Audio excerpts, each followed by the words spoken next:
Shout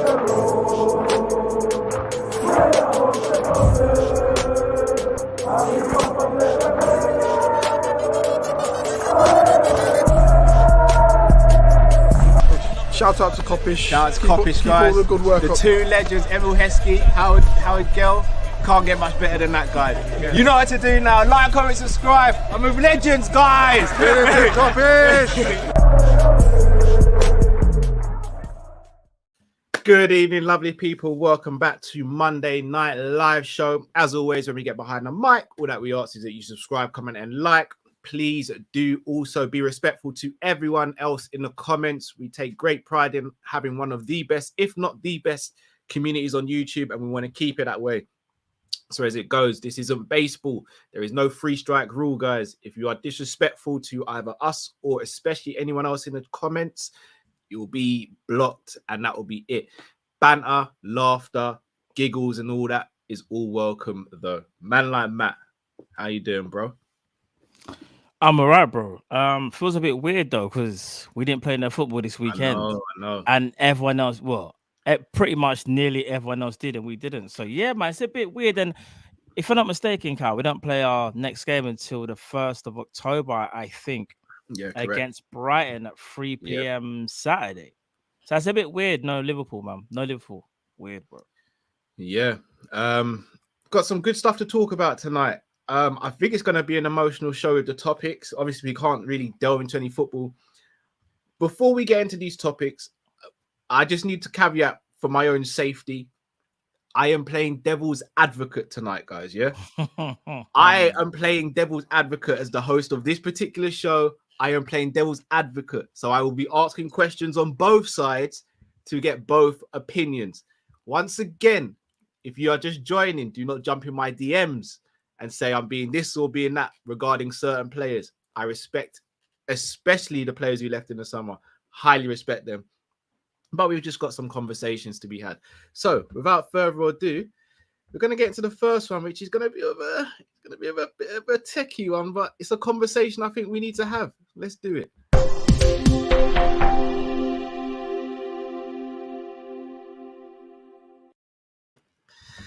Right. So Liverpool Football Club is constantly sort of ridiculed sometimes for not spending as much as we should or not selling players for a good enough amount. However, there is a question to be had. Does Liverpool Football Club sell players at the right time? And I'm particularly focused on Mane, Origi, and Gini Wijnaldum. Now, especially with Gini and Mane, and I can only really speak for us on this channel, we were devastated to see those two players go. And we were very upset to see Origi go, but we could more understand Origi leaving as opposed to Gini or Mane. Now, Gini didn't want to go. Mane did want to go. Origi was kind of in the middle. He kind of wanted either more playing time or he had to go elsewhere. However, since all three have left, you'd argue that neither of them have enjoyed great success at all. Now, granted, Mane and Origi have only been gone for a couple of months.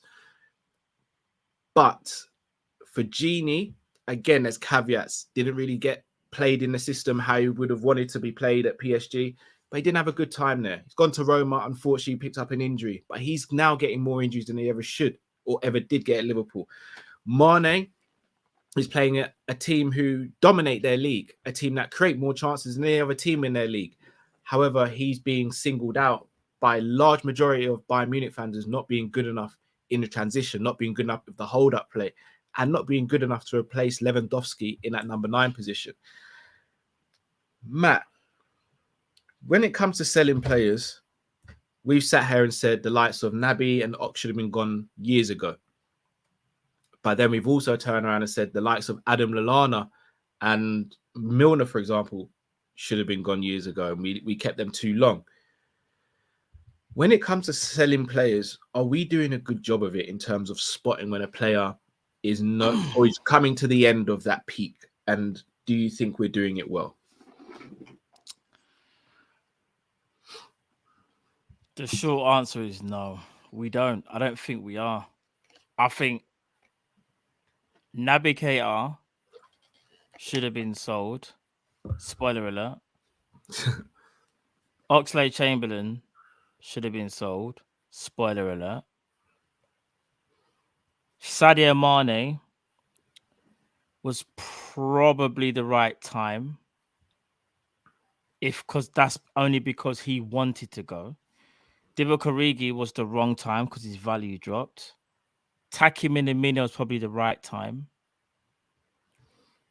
Gini Wijnaldum, I still think was the wrong time because I think he had more to offer. It just didn't work out in PSG, surrounding system and whatnot. And then playing him on the wing made no sense to me.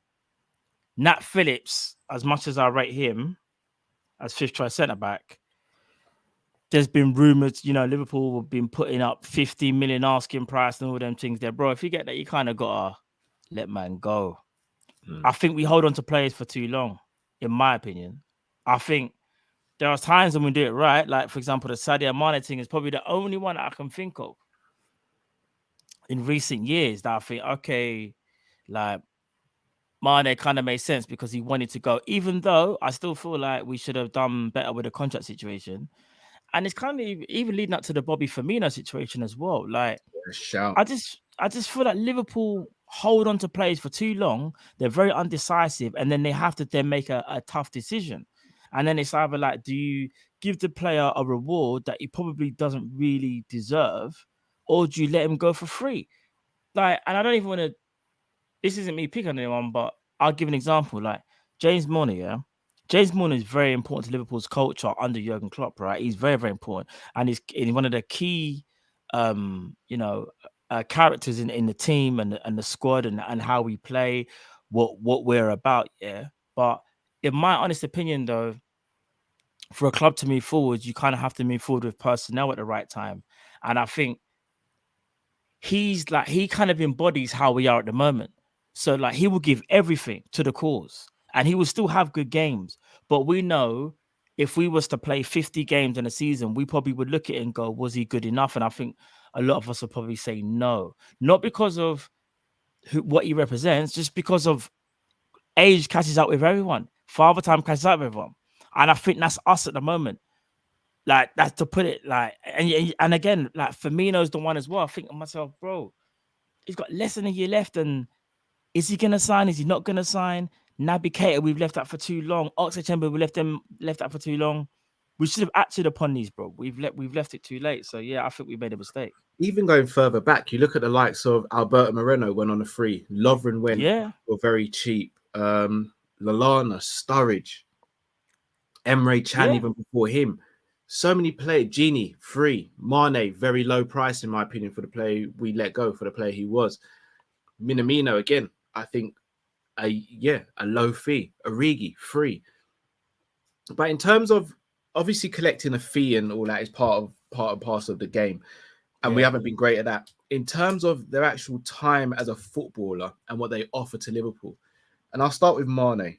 Yeah. Because Mane before he left was probably our most informed attacker. He was brilliant. He had a great end to that season, especially after winning the AFCON. However, we also have to look at the other side of it as well, where you look at what happened in the previous 12 months before he went on that tear in the last part of the season. He wasn't up to his normal self, and you'd arguably say he wasn't the left winger that we needed at Liverpool anymore. Hence why Diaz came in and completely refreshed that side. And without signing Diaz, I think last January, I don't think we go on to have the success we have in the Carabao, the FA Cup, and almost winning the quad. Yeah. Now, Mane's gone to Bayern Munich, and you'd have expected him to eat goals for fun. Like, everyone was saying he's just going to eat good over there, and that's not been happening. Do you think we did sell Mane at the right time, even though we didn't want to? Do we think there's, and I hate to use the word decline, but do you think Mane is on the decline at the moment? I wouldn't say he's on a decline. I just think he doesn't maybe feel as at home yet. Like at Liverpool, he was fully settled. At Liverpool, he knew everyone. He had a routine, everything. And I think that factors in when you move to a different country, innit? Like, you got to think of outside of football. I don't think it's on a decline, no, because I don't think in my opinion, nothing's changed between Sadio Mane being one of our best players towards the end. I'd even say the last 4 to 5 months. I don't think that's changed just because he's gone to Bayern and it hasn't worked. it hasn't worked because the way they play is very different to us. Maybe he's overthinking. He's trying to impress. There's so many factors that go along with it. But I haven't seen a Sadio Mane where I can look at and go, yes, he's on a decline. No, he's not on a decline. I just think he will become good. But I also feel like there's a lot more pressure because remember, he's the one getting a big wage, and not only that, they never brought in a striker. So therefore, he's there to supposedly replace Lewandowski, who was their true historic number 9. Sadio Mane is not a number 9 by trade, but what it is just that at Liverpool, we was able to kind of like replicate what a number 9 does for him and for it to work. It worked for us because the system was built. The way how it's built was it was tailored to Mane, so to speak, for him to play that role. It's not necessarily going to be like that at Bayern because you've got so many. The way they play is very different to us, bro. So listen, Sadio Mane is not in decline. All the people that's trying to say, I'm glad he's gone red tear. I think that's just more of a case of you're upset he left because I think all Liverpool fans wanted him to stay personally. Maybe very few that wanted him to go. But bro, I'm gonna be honest. I think the Sadio Mane of Liverpool of last season, if he stays, and I don't want to keep talking about it, but he does better than what Darwin Núñez has done so far. But in my opinion, that's kind of common sense because one knows the club. One knows what we're about. One has played with us for so many years. It's the same thing when Jota played the other day and Jota looked so in tune with the rest of the squad compared to Núñez. But that's no shade on Núñez. It's because Núñez is new. He's adapting. It's the same thing as Mane. So I look at it, bro, as he ain't done. Mane's got so much to give, and by the end of the season, I'll be shocked, and I say shocked if we're not talking about Sadio Mane going, bro, do you remember when he had that bad start and he's got like 25 goals or something? I'll be shocked. I'm expecting him to improve, bro. So here's like public sector direct. I'm not trying to call you out, but this is what I wanted to allude to. So apparently he's got 5 goals in 10 games, right? Which 1 in 2, very good on the surface. But this is what I say sometimes when we had this debate last season regarding Jota and we've had it to a point this season so far of Núñez. Yes, goals are a currency. And we have this debate with Salah as well. Goals are a currency that can't be replicated in football. The hardest thing to do in football is to put the ball in the back of the net. So if you're doing that, you're doing something right. But sometimes goals can't mask your performances. And I say that because let's say, for example, a player has 10 chances in a game and scores 1. You can't come out of that game, in my opinion, saying that the strikers had a good game because they've scored 1 goal out of 10. You've got to look at the overall picture. So yes, he might have got 1 in 2, but at the same time, and this is not coming from me, Bayern Munich fans and pundits alike are saying that he's not fitting at the moment, especially when the likes of Sane are having a very good start to the season. So I'll move over to Origi now. And we always lauded Origi as being that superstar ball, Mr. Clutch. However, it's reported that, again, he's not really settling at AC Milan. And again, one of the things that sometimes was leveled at Origi was we love him for being relaxed, but maybe him being relaxed is working against him. So again, Matt, I ask you, was it the right time to let Origi go, in your opinion? This is going to sound a bit weird, but Divock Origi's only had, I'm just going to check it now, I think he's only had 4 appearances all season. And a lot of them have come off the bench here. Yeah. And I think he's had his injuries as well. So he hasn't really been fit. He's another one, yeah. You kind of have to give him time. You have to give Origi a bit of time. And what it is, if you've had only 4 appearances and you haven't scored, it does look bad. But if you've been injured, you kind of need to have a clear run of games where you just had no injuries for how many weeks? Because again, like I've actually been watching AC Milan closely because they're like my Italian team that I always follow. I've watched them from day. Mm. He has looked like he was like rushing at things, and it's like he doesn't look settled. But I think that will come with time. Did we sell him at the right time? Do you know why I feel like that's a hard one to say? Because again, and I'm going to loop back to it, Carl. Who's to say that Divock Origi wouldn't do better than what Darwin Núñez has done? Because we're only talking about it now because he hasn't done well at AC Milan, injuries, and like I said, he just doesn't look right. But who's to say that for someone who knows the club that he's at, feels comfortable, like you said, and maybe a bit too relaxed, doesn't do well? It's a hard one. I think Origi's got a lot more to offer, bro, because he's 27 years of age. Like, he hasn't even, like, dare I say it, like, he hasn't fulfilled his potential. I'm actually hoping that he does, because I think there's a lot to his game that he was unable to show at Liverpool, and I just hope Milan's the right place. But in terms of, like, you're asking me the question, was it the right time? I'm still gonna say no, not just because I'm trying to defend him because of, I think it's a bit harsh because of the 4 games, but mainly because as well, Cal, just from a business perspective, at one point we was quoted, I think it was 21 or 27 mil one season when Wolves wanted to buy him. Then we were like, no, no, no. Then we got him to sign an extension. He signs that extension, and the extension meant also as well, if you play a certain amount of games, it activates a clause. He doesn't do that, and he leaves on a free. So in my opinion, that was bad business by Liverpool, because if he felt that he had something to offer, and clearly teams did, because AC Milan won the league last year, that's kind of a bad move by Liverpool, in my opinion. If you think someone is good and you think you can get on without them, then you sell them when you know their price is right. But what you don't do is hold on to them and you faffer about, and then you get stuck when the player goes, I want to leave. And that's what happened with Sadio Mane. And Origi already made up his mind. So therefore, we just didn't have enough time to even try and cover the two. And we kind of know how, I won't get into it, we know how our owners work as well. That thing probably had to be written, that check had to be written from 2 years back for the owners to even look at it. So, yeah. Drift, welcome to the show. What's going on, boys? Coming to you on this. Mane and Origi haven't been enjoying the best of times since they've left Liverpool. One of the things we're accused of as a club is holding on to players too long and they're not getting the best value out of them. But sometimes we're also accused of selling a player at the wrong time. In terms of their performances, do you think Liverpool sold Mane and Origi at the right times? No. Why not?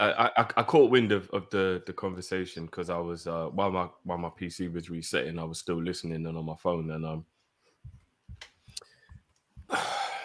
I don't think any of our players that were part of like the main success at Liverpool have left at the right time. Elaborate. I agree. I think Max slightly touching it, but I've always said Mane, whether or not Mane wanted a new challenge or not, it was because we fucked around with his contract and it took way too long to figure it out, sort it out, offer him one, make him feel valuable, whichever way you want to put it. Genie wasn't offered a contract extension. Sorry to cut you, Drift, but isn't that speculation? What, the Mane thing? Yeah.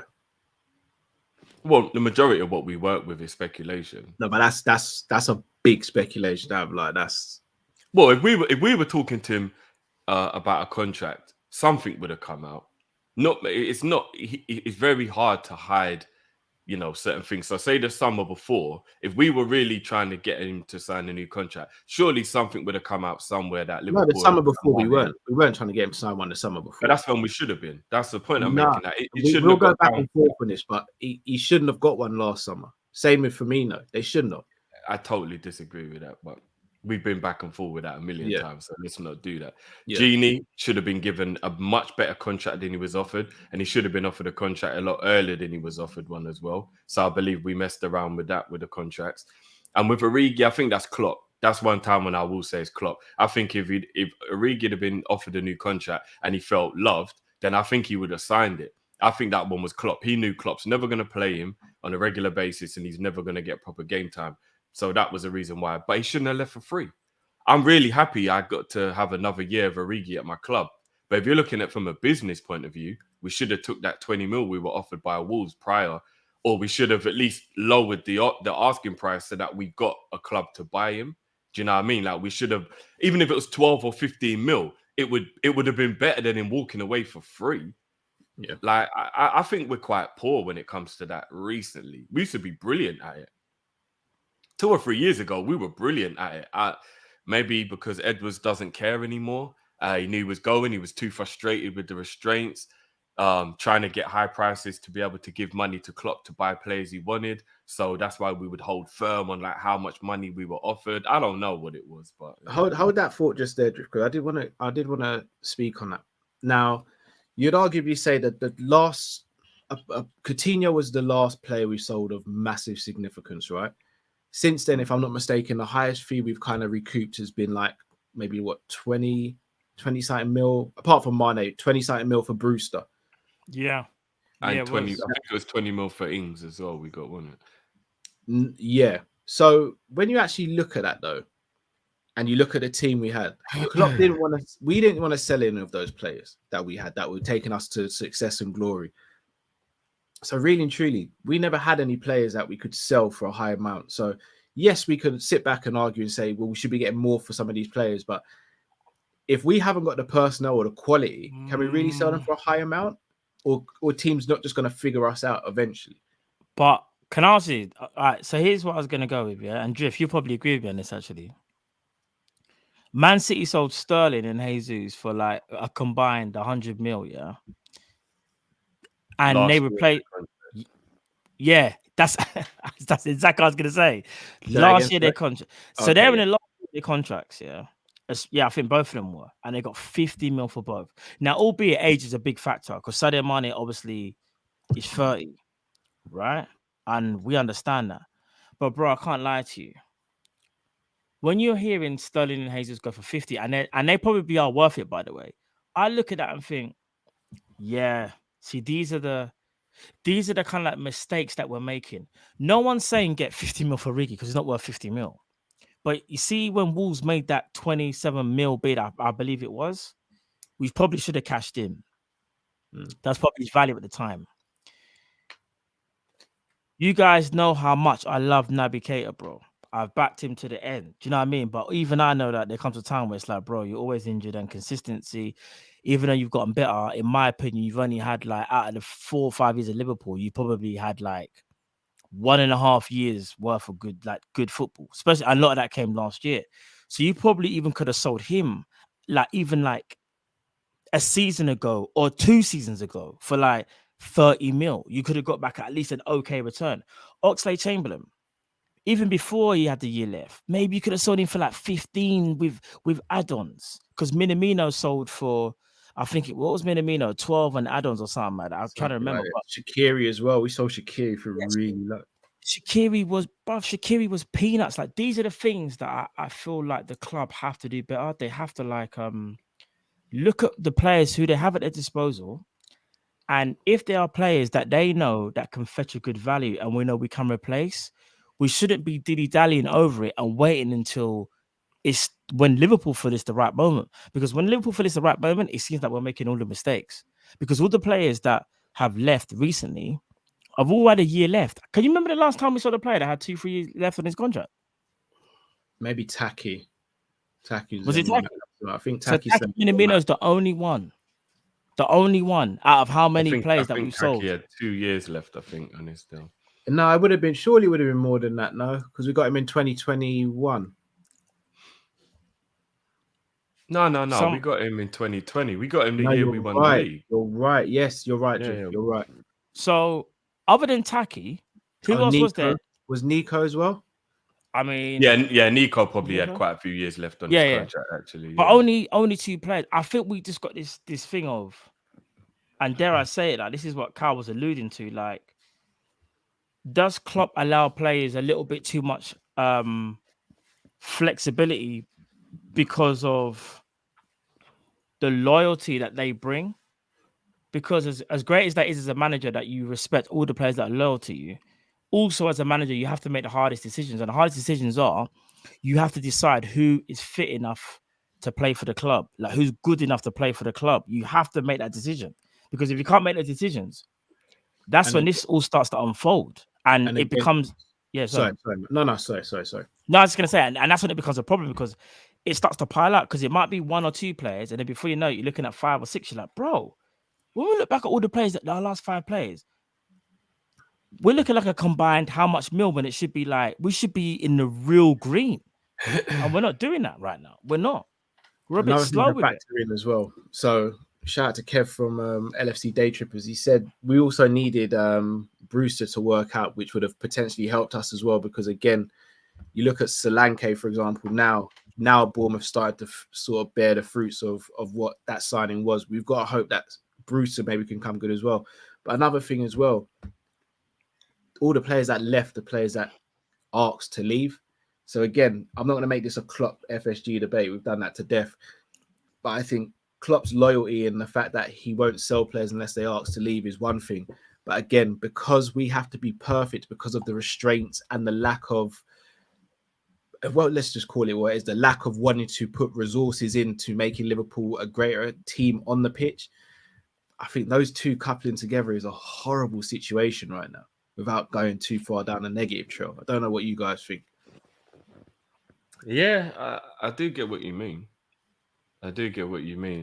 But then again, I think quite a few players have left, bro, that didn't want to leave. It's just they weren't important. And I think that's why it's probably not as magnified. I think if you go down the line and you look at people like Klein, Benteke, I'm sure they didn't want to go. We just got rid of them. Do you know what I mean? Like, I think it's the players who Klopp finds important who he doesn't let go unless they ask. All right, so Klein, none of us know the story there. And I don't even want to speculate because there's been some mad stories going, but I don't want to speculate on that. Benteke, if I'm not mistaken, he asked to go on loan. Klopp let him go on loan, and then Palace went in for a bid and he said he wanted to go. Jordan, I shout out to the boys on a beautiful football podcast or the Beautiful Game podcast.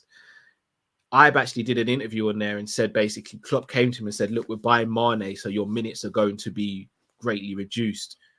Do you still want to stay or do you want to go? And he said, I want to go, if I'm not mistaken. So again, it comes back to... It's still around about the same type of thing, though. You're right. Maybe they did ask to go, but it's still like they knew they weren't going to play, though. They knew Klopp didn't care about them. Do you get what I'm saying? Like, when was the last time a player that Klopp cared about and wanted to play asked to leave? Well, that's not really going to happen. We're an elite club.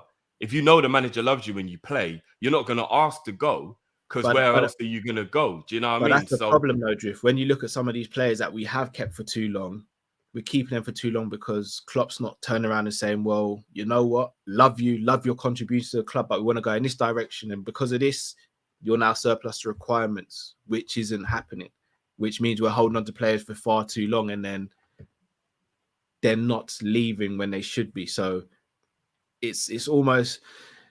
there has to be that uncomfortable conversation with it, and it doesn't seem as though Klopp's doing that. And I think that is an issue. But at the same time, when he's not getting more money and when we're not putting in more as a club from the owners, then again, that's an issue as well. Whereas you look at others like Pep Guardiola, for example, like if you're not good enough for his team, like he's going to sell you. And we look from the outside and go, oh, that's mad ruthless. And can't believe he sold Joe Hart after a couple training sessions. But you know what? If the player's not the right one for you, is there really any point dilly-dallying? Todd Bowley's just gone in at Chelsea and gone, right, Tuchel, you're out. I want my man in here now. And the whole football world's gone, raw, it's gone already. But again, if he's not the man you want, is there any point in hanging on to him? Now, granted, that could turn around. He could become the great player under you or the great manager under you. But if you've got an idea in your mind, is there much point in wasting the time? And it seems as though us as a club are sometimes wasting the time with it. I tell you one thing, but when we're about to move on to another subject, just let me know, because the stuff you lot was talking about, like some of what the players have been doing that have left and stuff. I got a little bit to say on that. So just remind me before we move on to talk about that. Oh, as in if we move subject. No, because I don't want to like. I'm talking now. Okay. I do find it a little bit crazy that like Bayern Munich fans, for an example, are having a go at Mane now, or Milan fans are having a go at Origi. Same way we've had plenty of conversations on here when I've been very confused about people banging on about Nunes. Like sometimes you gotta ask yourself, like, what are we doing here as fans? I'm not even talking to anyone in particular. I'm just talking football fans of any country, any nationality, any club, no matter what it is. What are we doing here as football fans? I know the world's changed. I know social media has made things a bit different. Everything's more readily available. Banter is at its almost utmost highest. Now it's not just a WhatsApp group you're getting bantered by, it's the whole world. And all these little things that I've added to little nuances around fans and what we do and this and that. But the demand now is pathetic. And football fans in general need to just pull back a bit and calm down a bit, like they really do. Like, are you going to tell me that a player who's been at a club for a month, possibly two, is already being told he's not good enough. Like, what the fuck is going on, man?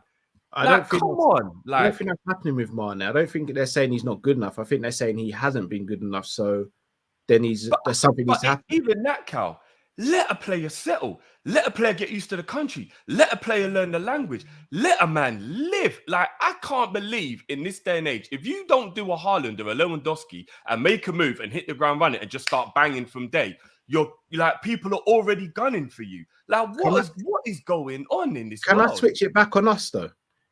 Last season in the Carabao Cup, I think was it Preston we played, and Harvey Blair started, the kid from the academy, and he did not have a good game. And by 60 minutes, us as Liverpool fans, without an agenda, said he ain't cutting it. And straight after the show, all three of us said, not in a rude way, we don't think he's going to make it at this level. Now, do we not do the same as Liverpool fans? Because again, we're not sitting there saying, Liverpool fans do it, bro. They're doing it with Nunes. But this is what I'm saying. So this is what I'm saying. Is it a case of we're not saying Nunes ain't going to be the guy in a year or two time? We're not saying that. But we're saying as things stand right now, he's not the guy. As things stand right now, Mane hasn't been playing well. As things stand right now, Origi hasn't been playing well. So is that not fair criticism to level at them? I think it's a bit different to talk about an academy player, bro, because the sentiments still the same, Modric. We wrote them off after a game of football. Whereas if I said that about Nunes, but what the difference is that you can put him back in the academy and he can earn his right again. Yeah. And there's no pressure on him because he's an academy player and he's 17 or whatever. And really and truthfully, should he even be playing? So in that regard, you're just like, look, this kid just don't look ready. You don't look good enough. Look, if he changes our mind in a few years when he matures, fair enough. But right now, don't call this kid up, man. He's not good enough. He's not ready. That is a totally different thing to watching a player be a brilliant player for the club he used to play for, move to your club, and after a couple of weeks, if he's not used to your system yet, go, nah, why did we buy this guy? He's a flop. Rare. Like, wow, like I just think it's madness, bro. And I just think football has just gone so left with expectations now. It's unbelievable. And I know we do it for banter. I know sometimes people do it for banter, but I still believe it goes way over the top with the expectations of a player moving to a new club, that he's just got to hit the ground running and be a Haaland. Otherwise, wow, we bought the wrong player, or I told you he's not good enough, and all that kind of stuff. It's like, raw. Like, you just got to bang from jump, yeah? Like you get no bidding in time whatsoever. Do you know? Let me sorry, Matt, really quick. Go. It's mad, bro. It's mad to me, man. Systems and stuff I agree with. But if a player's not trapping the ball, I'm talking about the basics of football. You need to make a 10-yard, 15-yard pass. You're not making it on a regular occasion. The ball's coming to your first touch is letting you down, and which is throwing off attacks and things like that. These aren't system things. These are the basics of football. If you're not doing that right, don't fans have a point to be like, this isn't good enough at the moment, and critique it accordingly? They don't say at the moment, though, Cal. They say, shouldn't have bought him. Not good enough, full stop. He's crap. He's rubbish. But we're not talking about those fans, because we all know those fans. Those are the ones I'm talking about. No, but which is a large minority amount. It's not the large amount. It's the large amount on Twitter. I don't think it's a minority, you know, bro. It is a minority. We can't use Twitter to base everything. No, I'm not just talking about Twitter. I'm not just talking about Twitter. I barely go on Twitter. I'm talking about just generally around the world of social media, in Instagram, comments in the YouTube. I'm talking like just all social media in general. I'm telling you, people's expectations of players now has gone too high. Like, you've got a bang from jump, otherwise you're this and you're that and rare. There's no patience left in football anymore. Do you know what it is? I understand where you're coming from. There is that element, 100%. I think because social media is here, there is definitely an element where people jump the gun. However, I will say this though. Even if I'm going to use Mane and Nunes as two examples. The Bayern fans were annoyed at Mane because they're saying that he's not doing the basics, like miscontrolling, not making runs, not getting involved in the game. I think that's fair criticism, even though I don't agree with it, because I was like, earlier on, I was like, he's adapting, new language, new league, whatever it is. There's a lot of things going on for him. I think he will settle. I think he'll be fine. But I think people are still allowed to criticize in terms of, like the basic things. And I think the same thing kind of applies to like Darwin Núñez, because you believe in him, Drift, more than me and Cal. I don't think he's a bust or anything like that. But what I've always said is, and I've been true to my word, I think he needs a lot of time. Like, he needs a lot of time. And I was always worried because we don't really have a lot of time in this club era. I mean, I have a lot of time even this season, which seems like it might not be successful to want it to be. But you see, when a player doesn't like trap a ball, or like they keep thrashing at not the basic things, not like, it's just a shame that he's not as technically gifted as Lewandowski. We're not saying that. It's the basic things that I think people get annoyed with. And I think that's where you can sort of say, do you know what? For £64 million, bro, my striker should be able to trap the ball. For £64 million, he should be able to beat a player using either foot. He should be able to use the outside of his foot or his weak foot. Do you get what I'm trying to say? We're not saying, like, man ain't saying like, he's dead, but man are pointing out that, these are the things that I thought that we would have been able to at least see from a player who, he's still learning his trade in England, but these fundamental flaws we thought wouldn't be there. And I think that's where the confusion kind of lies, because I get it, because you got to be. Are they flaws, or is it just all part of the settling in period? Like, if you add it to any other part of life, and don't even talk about football, just any other part of life, being in a new environment where you're nervous, you're scared, you're under pressure, you have a fear of like performance anxiety, loads of things that happen if you ever go from one thing to another thing and you're new to it. Even if you were great in your old job, there's sometimes where basics will be bad, and even you yourself are like, I can't believe I just done that. But because you're not thinking properly, because you're not settled, so even things like that have to be given time. If your first touch is off, and little things like that, like, it's all because you're over trying, you're overthinking, you're not settled, your brain ain't working right. Like, you still got to give a period of adaptation to a player. All right. Here's one thing I will say. What you're saying is absolutely spot on, 1,000%, 100%. But what I will say is that people were saying these things when he was even at Benfica. So not just about when he came to Liverpool. A lot of people were saying, the first touch ain't great, he can't pass. Remember when people were saying, before we even got linked to him, people were just saying, you see that Darwin Núñez we're playing it. First touch. Núñez specifically. No, I mean just generally. I'm talking like anybody. But I'm sorry, I was just talking about like Núñez, because I was just talking about the two players that I spoke about. So I'm just saying Núñez in. So I'm using him as an example. So Darwin Núñez, like, I hear what you're saying, bro. New environment, everything. Listen, when you go to a new workplace, unless you've got the confidence of a Conor McGregor and you can just walk in and do your thing, bro, more times than not, you're going to be settling in. You need to know your environment. You need to know what it's about. And then after a while, you will start to shine because you understand your environment. You got to master your craft and then master your environment. But the thing is with Darwin Núñez, and again, I'm using an example because he plays for Liverpool, so I can't really speak on others. I can speak on Liverpool players, but he at Benfica, when we bought him, people were saying, bro, this kind of don't make sense, but it does, because this guy's passing is worse than Jota's. We're just going to get another Jota, but he's just more of a centre forward, more aggressive. And I think that's where the problem lies. It's not because people don't respect, bro, that he's got to learn and adapt. But I think it's more of a case of we knew what we was getting. And we just, as a fan base, thought to ourselves, okay, cool. We know what we're getting here. This guy is a project player, so to speak. But have we got time for the project? Because even yourself, Drift, you were like, remember at one point, and I don't know whether you was angry or not. I don't know whether you just said it, but you were like, but I'm sick and tired of getting project players. But Núñez is a project player because no one can really sit here and say he's the finished article. Do you get what I'm saying, bro? I don't think he's a project player, but yeah, he's not finished. But I think he's in the middle. He's not a project player. I think he's in the middle. Fair play. No, fair play. Because there's something there, but it's just journey is, bro.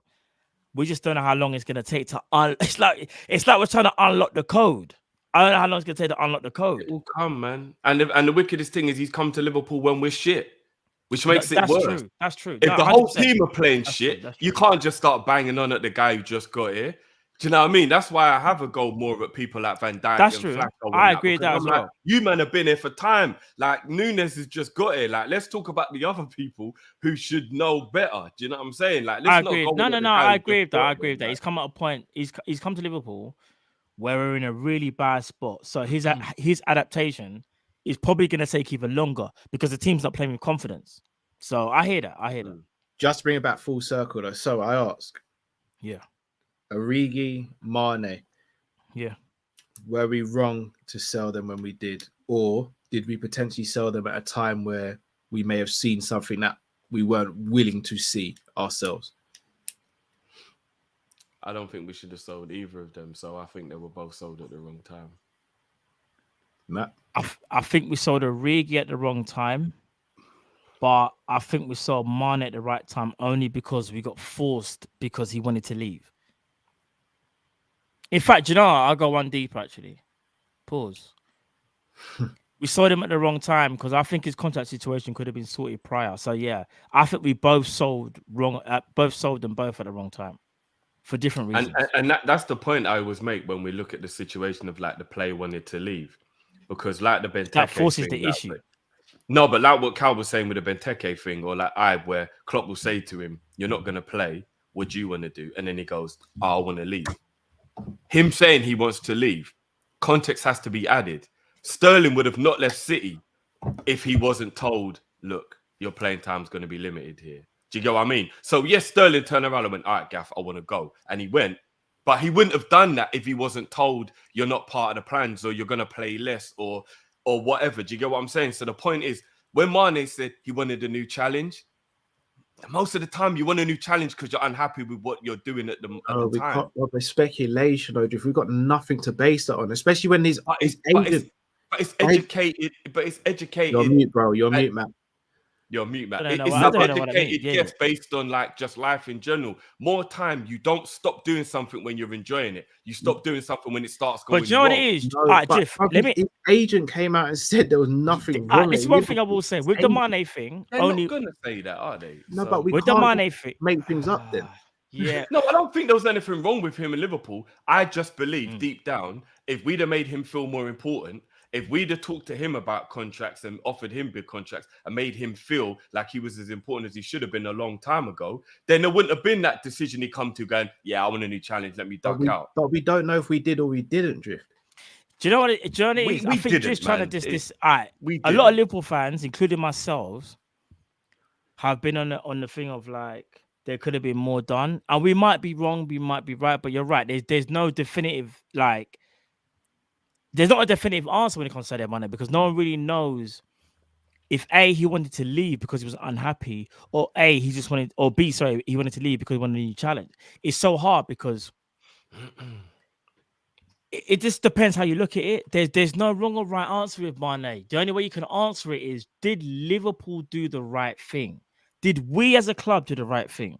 And I think when you deep it, you have to say no.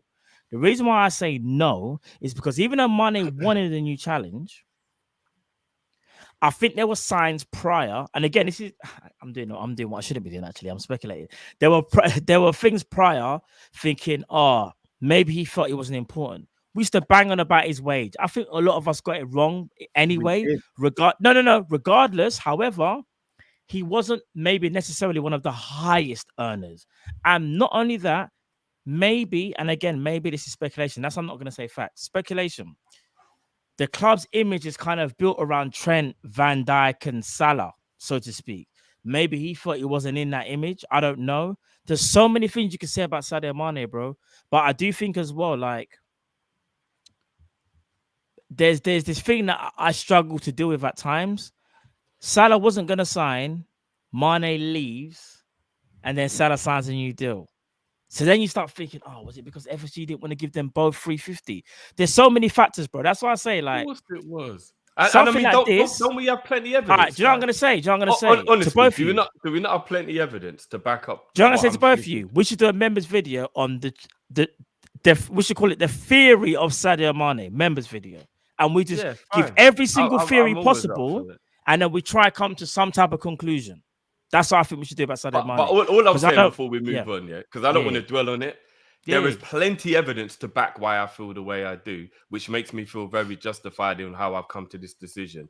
Ox, Naby, Bobby, Hendo, Salah. There are way too many players in our team who get to the last year before we saw out the deal. Even Hendo was down to 12 months before he got his new deal. Hendo wasn't down to 12 months. He was, bro. Before he got that new deal, he was down to 12 months. I can't even remember what he was. No, he was. I'm telling you, Hendo his was. His agent sold a blinder, though. I can't lie. His agent said If I'm not PSG, mistaken, Atletico, even I Van think. Dijk was down to 12 months when he got his No, new Van deal. Dijk wasn't. Bobby's in his last year. Ox is in his last year. Naby's in his last year. Mane got down to 1 year. Salah got down to 1 year. We are very, very slack at I'm contract. almost certain Hendo wasn't down to his last year, you know. No, he was, I think man. Hendo was. I'm trying to remember. And Hendo, even you if know. Hendo wasn't, look how many other examples. Genie, there's too many examples of it being. We're not really that good with contract negotiations. So what it is, are we? I'll tell you what it is. Liverpool find it hard, in my opinion, to evaluate who deserves a new contract when they reach the ages of 29, 28. They're not sure because I think they find it hard to project what the player's going to do after they it's like they lick 30. They don't know what's going to happen. So they're not too sure whether they should offer that new deal or sell them. Because I think that's the common age of when we sell players, more likely than not. And we all sit as Liverpool fans and go, was that the right thing to do? Should he have signed before? Should we have sold him before? That's the age where Liverpool get conflicted, in my opinion. And it shouldn't really be happening. It shouldn't really, because Michael Edwards had the blueprint for a long time and it worked, so to speak. Sometimes it didn't, but it worked more times than not. And if it didn't work, Cal, we would sell the youngsters for a stupid fee. And when I say youngsters, I'm mainly talking about Brewster. And Brad Smith, who played like 5 games and sold for 6 mil. Facts. And Dominic Solanke was sold for 19 mil, who has done absolutely nothing. Big up Dominic Solanke, bro. He was integral in them getting promoted last season. Yeah, No, but what I'm saying is but the year we sold him. At the time, bro, we sold him for 20 mil. Yeah, he hadn't done. Oh, you mean he hadn't earned the price tag? You mean? Yeah, bro, 20 mil back then. Yeah, I get what you know that could have got you. You know that. You see how we talk about inflation. Potential, though, I guess. You see back then, £20 could have got me a packet of crisps, some sweets, all of them things there. You see what £20 will get you now? It'll probably get you some washing up liquid and a magazine. That's the life we live now. You know, like that. Now, £20 now would just get you a day and a half worth of electric for your yard. Yeah, bro, even that. Probably not even. Even that. Mix, thank you very much for becoming a new member of ours. Big up. Ash, would love to see you Kopish boys on Jamie Phillips After Dark. Last night was wild. Zabiri stomach fetish. What? After Dark. Oh, big up Jamie. Love Arkel and MJ and Mbappe situation. That's fake, by the way. That's fake. That's fake. Jamie, I'm not gonna lie. I love Jamie, but that sounds like a lot of stuff that could get you in trouble. So hold on a minute, Jay. Is it an OnlyFans thing? No. I might have to become one from the sound. Because if it's money to be made, yeah, I'm not gonna lie. Listen, I'm not talking about MJ. I'm not talking about his Mbappe's girlfriend. I ain't talking about none of that shit, bro. I'm playing. I don't even know what they're. MJ. Why did I say MJ? R. Kelly. Sorry, I meant. No, I don't know what show it is, but Oh, did it say MJ? Yeah, I ain't talking about none of that shit. Piano Boy TX says, did you guys read the article from Simon Hughes on Liverpool injuries? This is on Klopp. You can't be a great manager if you can't manage the squad well. I've not read it. Simon Hughes. I haven't read it. I've not read it, so I can't. I haven't read it. I will give it a read, Piano Boy. Definitely. Hamanchi says, Drifty smiling after Canelo win. Timid performance from Triple G, though, man. Was fighting not to get KO'd. Canelo wasn't even good. He's just more active. Just quickly, did you guys watch that live? Because I did. Did you watch it live? Oh, I watched it live. Imagine, Matt. Hold on, Drift, you watched it live? Yeah, we started seeing my true colours now. What? I still question the validity because Drift never said nothing, you know when someone says, I'm watching it live, No, but you know what's a lot easier, though, if I'm being completely honest? Even though the missus doesn't mind UFC, she actually likes boxing. So making her watch boxing is very easy. Making her watch UFC is a little bit of a liberty. So with the boxing, Canelo was on. She was like, all right, cool, let's stay up and watch it. So it was a bit easier for me to watch it live. I swear down, I did set my alarm. Woke up at 4:30. Did set my alarm, I was like, wait a minute, boxing. Check my phone. Has it started yet? Bro, I checked the phone and I was like, bro, I was ready to go. Bro, I'm not gonna lie. This is Canelo. That fight was good.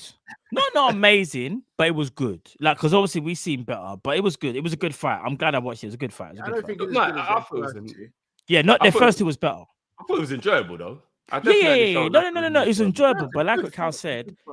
I'm not gonna lie. I mean this in the most non-weirdest way ever, but for a lot of the fight, I was like, yeah, I wonder what Cal's thinking. I know. I expected it. I thought Triple G would get stopped.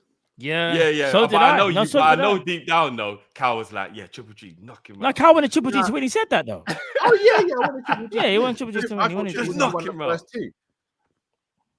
So yeah, but You know what though? I'll be honest with you. Triple G is an absolute G. That's why he's got 3 G's in his name. Because at 40 years old, to stand up to the challenge and actually get through 12 rounds of Canelo, he is a G. There's just no two ways about it. The man is a GOAT in this boxing thing. And the fact that he's still gonna go on now, I mean, I think he's brave. But yeah, I don't think he should. But this is where fighters sometimes have to be safe from themselves, isn't it? Zota says, if you watch Mane, not only the goals, but his work off the play his work off the work, but his off the ball play, I'm guessing, allows Sane to do what he's doing. Also, when he and Serge has a better partnership.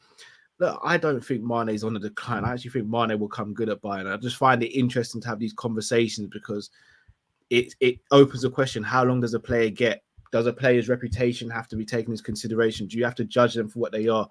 It's a lot of context that needs to be added to it. And he's replacing Lewandowski, so they're acting like sport brats. They're thinking the guy who comes in should be as good as Lewandowski, or play the same way, or whatever. It's not spoiled, bro. It's just you want the best, but you can't get the best all the time, Cal. Lewandowski is literally the best. It's always going to be downhill after that. Like, you got to give allowances. No, you have to allowance, but you don't want it to go too far down the hill either.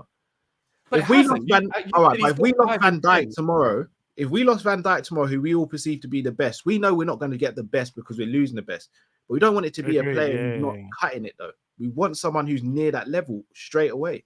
Yeah, Mane is near that level. But he's not playing like it. And that's the problem. I mean, Bayern Munich fans, I don't know. He just got there. Jesus, let the man learn the country. Let him learn the system. Like, bloody yo. And you know how football got... No, but drift. What it is, though, though I don't agree with it, this is how football is today. Back in the day, it's not like that. But you see today, bro, you sign for a new club, and if you don't bang in your first 5 games, you're seen as like dead, innit?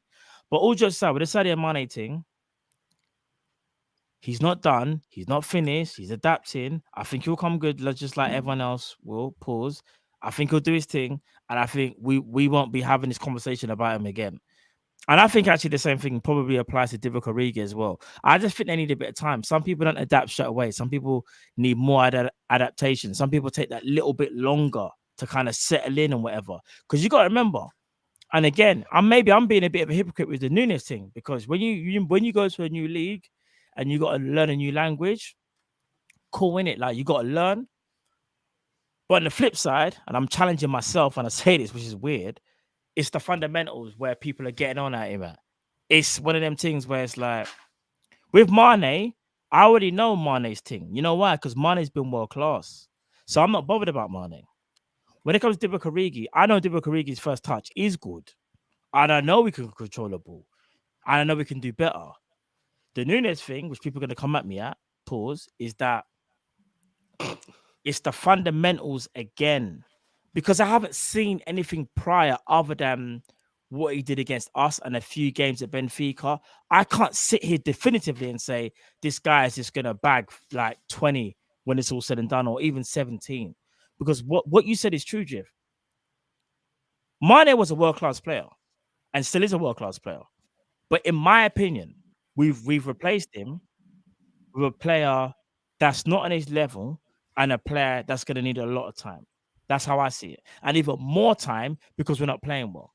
He's not going to be that guy that's going to take the game and just go, don't worry, you're not playing well, I'm still going to bag goals, from what it seems so far. Yafu says, Drift, didn't you say you didn't want project players? Núñez ain't a project player. But yeah, I get the sense. We already discussed it. Massive shout out to Matisse here. Guys, if you look, we all know we give Chelsea banter on this channel, but Matisse is a real one. One of the best Chelsea fans we know. He is. Big up guys, Matisse, make sure man. you head over to Matisse's channel, subscribe if you haven't already. Big up to Matisse, man. Matisse is one of them guys I wish was a Liverpool fan. We're working on it behind the scenes. Yeah. But Todd Bowley's trying to stop the thing right now, isn't it? Cal. He's in too deep. No. Todd Bowley moves mad, so that means we can move mad still. Yeah. We good. Jamrock says, why do we believe players and coaches think the same way we do just because we perceive a problem? Why can't it be what it is and not a conspiracy theory? That's probably a coping mechanism, to be honest. No, but everything everybody does is normally conspiracy unless there's like an actual conspiracy. 70% of football is theories and rumors. Like I think we can all agree on that. So Alexander says, read the Athletic article about the medical staff issues. Definitely will now. I'm intrigued to see what that is. What's all that about? Omar says, evidence. Medical Our problem isn't Mane, full stop. Stop it. I don't think anyone who says that us losing Mane is the reason why we are here now is looking at the bigger picture. We definitely wouldn't have messed up as much as we had if he was here. I'll stand up and say that, even though I don't. Yeah, no, I said that. That's how. If Sadio Mane was up front for us, we would have at least 5-6 more points in the league. I agree because he got beat up by Napoli either. That's just my opinion. I agree. I actually agree. This isn't even on Mane. I don't know if we would have, because you look at the goals we're conceding. It's defense that's being an issue. But we're not pressing from the front. But we're not. We're not doing that's becoming the biggest issue. Bro, you see when Jota stepped in last game, Jota was just like he was just like, honey, I'm home. That's what Mane will be doing right now. If it wasn't, because remember, Jota was injured, so Mane would have stepped in instead of Nunes, for example. No, true. But remember, who else came back in the Ajax game? Thiago and Matip. I hear you, bro. But we can't not sit here and say Mane's like here and Nunes is like there. No, I'm not even saying that. So even if you just go and play it, but what I'm saying is, all right. So this is how you got to look at it, in my opinion, anyway. If we had Sadio Mane, we wouldn't have bought Nunes. That's how I'm looking at it, yeah? Yeah. You see the times that Nunes has played? For example, Mane wouldn't have got sent off, and I think Mane probably bags in a few of those games as well. Probably. But that's only because I'm kind of previous of Mane, innit? Yeah, the thing is, for me, attack hasn't been fluid and all that, but my issue, I don't actually have... I'm not worried about our attack this season. It's midfield and defense I'm worried about, if I'm going to be honest. Agreed. I think it's more midfield, you know. There's no cohesion there at the moment. Apart from when we've seen Thiago and Matip play, there's been no cohesion. So can I also give you a little insight that nobody's probably thought about? You don't even have to move clubs for things to measure around. That's how much football is so like small niches and you know what I mean, like the small margins. Salah has been worse than everybody we've named almost in terms of performances. No, he hasn't. Look, I've been watching Bayern Munich. Mane's playing better than Salah. No, he's not. Season. No, he is. I'm not. Anyway, the point I'm making is because he's not been playing better than Origi. He's been playing way better than Origi. We changed system and it's affecting Salah. So you don't even have to move club for things to measure around. No, I'm not. There's the proof in the pudding right there. So if you move to another club, of course it's going to be difficult. Man's still at the same club and he's struggling in a changed system. That's football. That's how it goes. No. Man's still struggling, but I wouldn't go as far to say he's doing for example, worse. Way better than Mane this season. Yeah, he has, bro. He's not. And I'm just using it as an example because Mane was the guy we're talking about. When I've watched Bayern Munich, Mane's performing better for Bayern Munich than Salah is for us this season. But Salah's trying to learn a new system and it's not working. It just goes to show you don't even have to move club to struggle. You can even beat the same team and they change system. But no one's saying you have to move club to struggle. That's how small the margins are. But have you watched Bayern Munich though? Because I've actually watched Bayern Munich. Yeah, I've been watching Bayern Munich, and Mane ain't even playing that badly. I don't know what everybody's talking about. He hasn't been playing good at all. Nah, I don't know what people are talking about. Bro, if that Sadio Mane was at Liverpool, we would all be sitting there going, that's not good enough. You mean like all the people that were before? No, because if that Sadio Mane's at Liverpool, we'd all be saying it's not good enough, and some people criticizing him. And guess what? He actually raised his level when he came back from AFCON and said to everybody, "Yo, I'm not done. Hold this. Pause." Then has now gone to Bayern and is like, "I'm still that guy," but it just hasn't worked out for him yet. But bro, we can't sit there and say missing a couple cities, which he shouldn't have. I'm not saying he shouldn't have done better, but build up play and overall play. People just ignore that. People act like that shit don't exist. But I'm not saying it, bro. But Salah's been playing better. Not way He's better, but not he's still better. playing Not better. way, yeah, it's not way, but I just think Salah has just been a bit better than Mane. But that's not even a good or a bad thing. That's just, I don't know. That's kind of a, yeah. It don't mean nothing basically because Mane's been Anyway, poor. the Salah's point was kind missed of to been what I poor. was making, and the point is, even at the same team, if the system changes, you can struggle, and Salah is an example of that. So it must be even harder to move to a whole new club with a new team, with new manager in a new country. Like, it must be difficult. I think that's one thing that fans definitely downplay. Like, you just think a player can just move to another country, move house, change all of that, and just within the first week, he's just banging straight away. If he does, then brilliant. But you got to give a man time to breathe. No, but no one's saying not give a man time. 100%. No one's not saying that. No one's not saying that at all. But I just think, but there are things you can judge a man off though. And you see, when I talk about players first touch and all them things there, that's not system. That's just you as a footballer. That's you, what you bring to the table. So if Trent fizzes the ball at me, I need to know that I can just I can take that in there. I can control that and start the move. But it can't be hitting off, man, like it's a grenade. Do you get what I'm trying to say? So you've never had games where you're like, I don't know what was going on today. No, of course I've had games like that. Like I'm even talking from playing football just in general. Like you've all had games like that, but so then add a new house, new country, don't speak the language, new manager, new system. Mane does speak German. No, I'm just talking about in general. Like I'm talking about if you move to a new club. Like I think people really underestimate moving we can't to use a new language country though because it does switch up. But we can use new country. Well, Nunes don't speak English. I don't. Does Origi speak Italian? I don't know. Like even. No, I'm going to switch it. I'm going to switch it then. Luis Diaz had all those things to deal with, and no one was moaning when he came in. Yeah, because sometimes it happens, and cool. But so you can't expect it to happen for everyone. I'm not expecting it, but when I say we can critique someone who's not playing well at the time, in the same way we can praise someone who's adapting quickly, like we can still critique someone. I'm not talking about critiquing. I'm talking about slander, abuse, saying he's not good enough, calling him shit. I'm talking about all that stuff, which happens regularly. But that's just normal in a fan base where expectation is so high and people being silly. You know, like, there's going to be people that are going to be silly. That's the point I was making. That's the point people going to be silly and say he's going to outscore. But it's becoming too normal in football now. It is. It's becoming too normal in football. And I don't mind other fans doing it, but if your own fans do it, it's too much. So Grealish is an example. It was fine for us to banter because that's what we're supposed to do as rivals. Man City fans didn't know, and fair play to them. And now he's playing much better in the second season. Yes, they did. Man City fans were onto Grealish. No, they weren't. Nah, not really. They had patience. They had patience. Drift, do you know the best way to answer though, Drift? Let me ask you this, yeah? Since Darwin Núñez has landed, has he impressed you? Yes or no? It's just a simple question. Has he impressed you? He hasn't played enough for me to really even have a judgment on it. No, but bro, has he impressed you? He's been all right. I would say he's been all right. Yeah, for me, he's been all right, and he's been okay. He's been all right, but that's it. He's been all right. But what I'm trying to say is, we're Liverpool Football Club, and I understand no one's gonna hit the ground running, but even still, 65 mil, man is sitting there. Yeah, he's all right. I think he should get a bit better. How many minutes he's played? No, all right, but all right, Drift. The first thing you say about because Diaz costs less. No, for me, it's not even about the fee.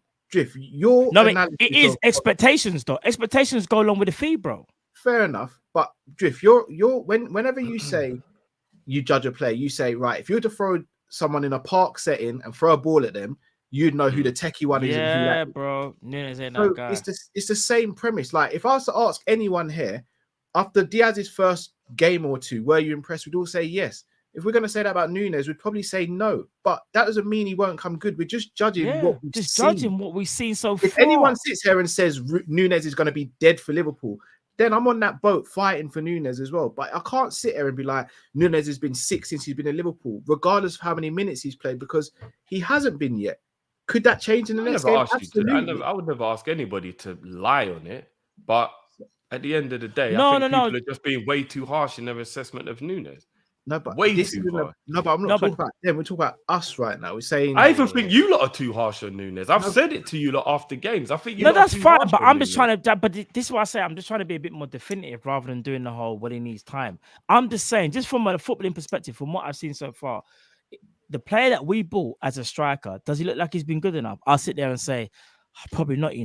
there's something there, but he ain't been good enough so far. And I think that's okay to say. That's not me saying he's going to be dead. That's not me saying he's not good enough for now. That's just me saying he has to improve. Fabinho, same people said about Fabinho. Bruv, when he first came. I won't even. If I told you the conversation was being just about Fabinho, you know, but there's so many players we can sit there and go, first 5 games, you look at it and go, I'm not sure, you know. I thought man will be a bit better. And then before you know it, 6th, 7th game, their man are on stuff and they're doing what they need to do. It's okay to have reservations. Bro, when Naby Keita first time for Liverpool, yeah, Drift, we went to his first game against West Ham. He done a madness and he had a good 5-6 games. Then I think he got injured, if I'm not mistaken, yeah. And I was like, oh man. Then his first game back, he looked like a completely different player. And I was like, oh, I don't know. Why does he look so different? He don't look the same. Bro, it's okay to have reservations about a player if you think, and in that moment, they're not up to that expectation or up to where you think they should be. It's okay, like, to admit. Yeah, I never said it isn't, but I do believe that a lot of people don't realize. You know, sometimes when you feel a certain way, you don't realize how you're feeling because it's just how you feel. I think a lot of people are projecting their disdain for Núñez without realizing they're doing it because the criticism is coming very quick and a bit too unnecessarily harsh. He plays for us. He wears the shirt. You're missing the. Nah, but we're going to go back and forward on it. So it comes from both sides as well, Jiff, because there are people who were adamant that they wanted Núñez. So since he's been here, they're going to defend him no matter what. It comes on both sides. If he'd been here for like 6-7 months, then I would get it. But the boy's played 240 minutes or something like that since he got here. Like, I just think it, like I said, we're never going to agree on it, but I just think he's getting a lot more harsh criticism at such an early stage of his Liverpool career than he should be. Do you know what it is? In my opinion, he ain't even started and finished the game yet.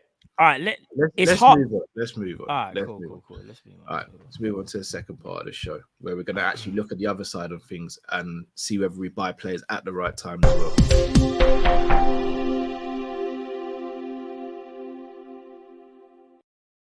All right, so I'm going to list off some players, boys. Mahrez, Kante, Bissouma, Tchouaméni, Saicedo, Darwin Núñez, Mateus Núñez, Enzo Fernandez, Marcus Edwards. All players Liverpool could have potentially got before they made their move to the Premier League or made their move to a bigger club. Now, on the flip side, you look at someone like a Carvalho and an Elliott. We got those players way before they blew up. Do we have to start being smarter in our scouting and start having to take more risks in terms of buying? And I know you're not in agreement with necessarily Drift, but project players. Players like a Mahrez or a Kante who were completely unknown, but came in and turned out to be world-class. Players like a Bissouma, players like a Tchouaméni, we could have got a year earlier for half or a quarter of the fee. Someone like a Mateus Núñez, who we're linked with now, but we could have just got in the summer. Someone like a Enzo Fernandez, who just moved to Benfica for about, 10, 15 million. Marcus Edwards, who left Tottenham and went to Sporting. Do we need to start changing our approach to transfers and do we need to start taking more risks in that avenue? Elise, shout out to Marque. Elise went to Reading for 8 mil. Eze went for cheap as well. Whereas if you look at those players now, you're playing 4 times that amount. Do we need to move the goalpost and change our approach? Go on, Matt. 100% yes. Wait, hold on. Before you go any further, you said 100% yes. Are you then prepared for Liverpool to be in more transitions then? Which is why I say no. Here's what I was going to say.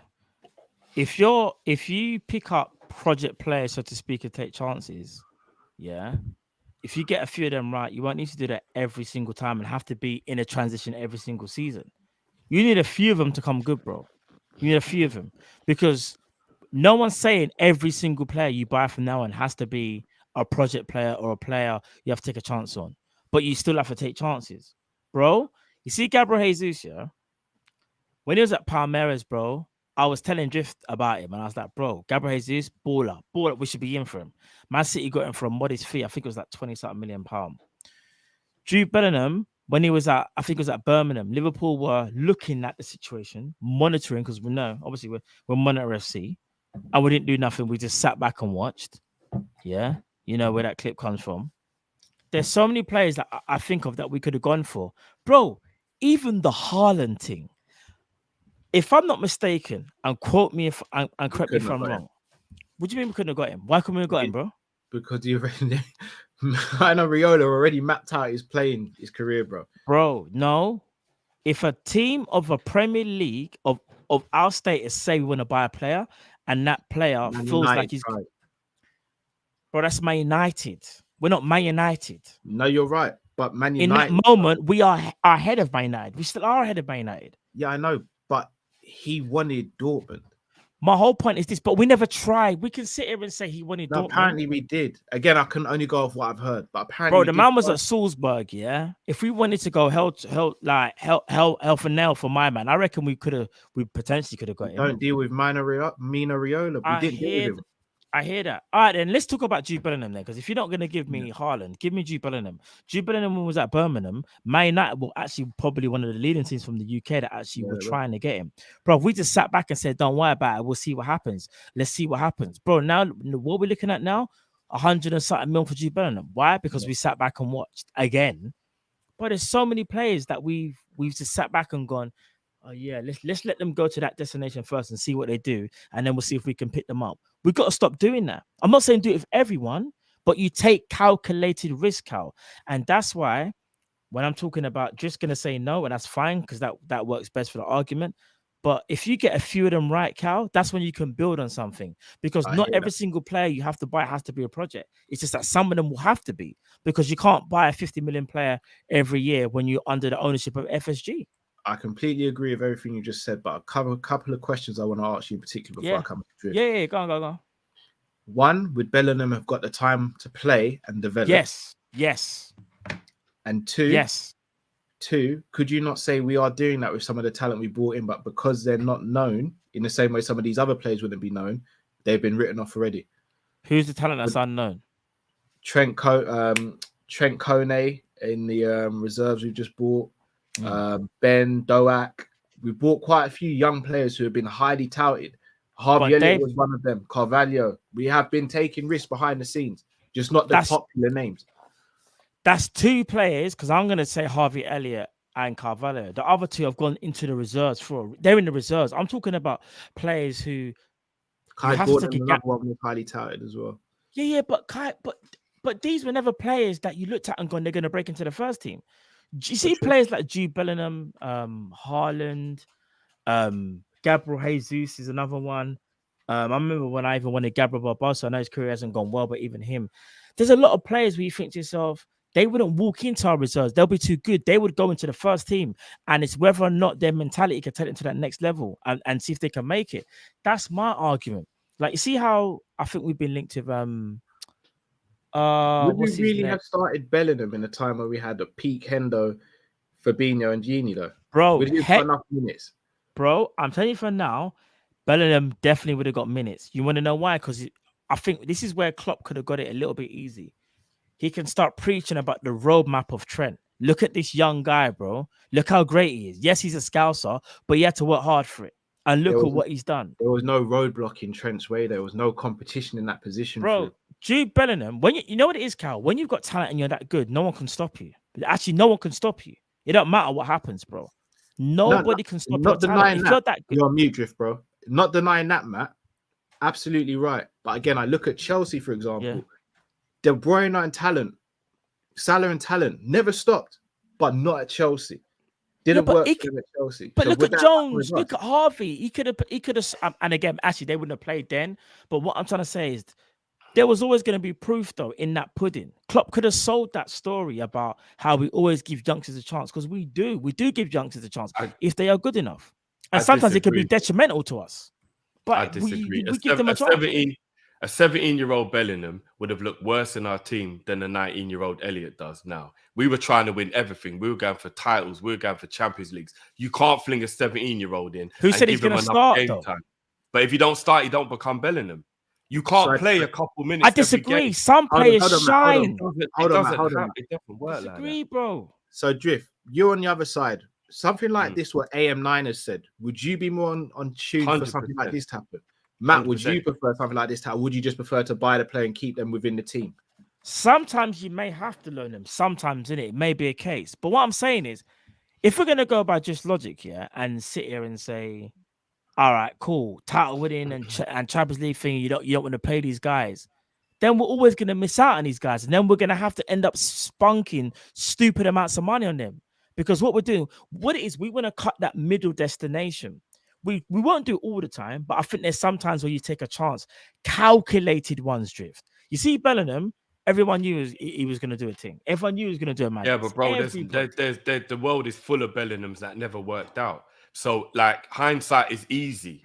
Like honestly, hindsight is easy. Like we've got one in our team right now, bro. Harvey Elliott, Harvey Elliott and Carvalho are arguably as talented as Bellingham in their positions. They're brilliant young players. No. There's an argument to it. If you're going to say them too. Harvey Elliott is a super talented boy.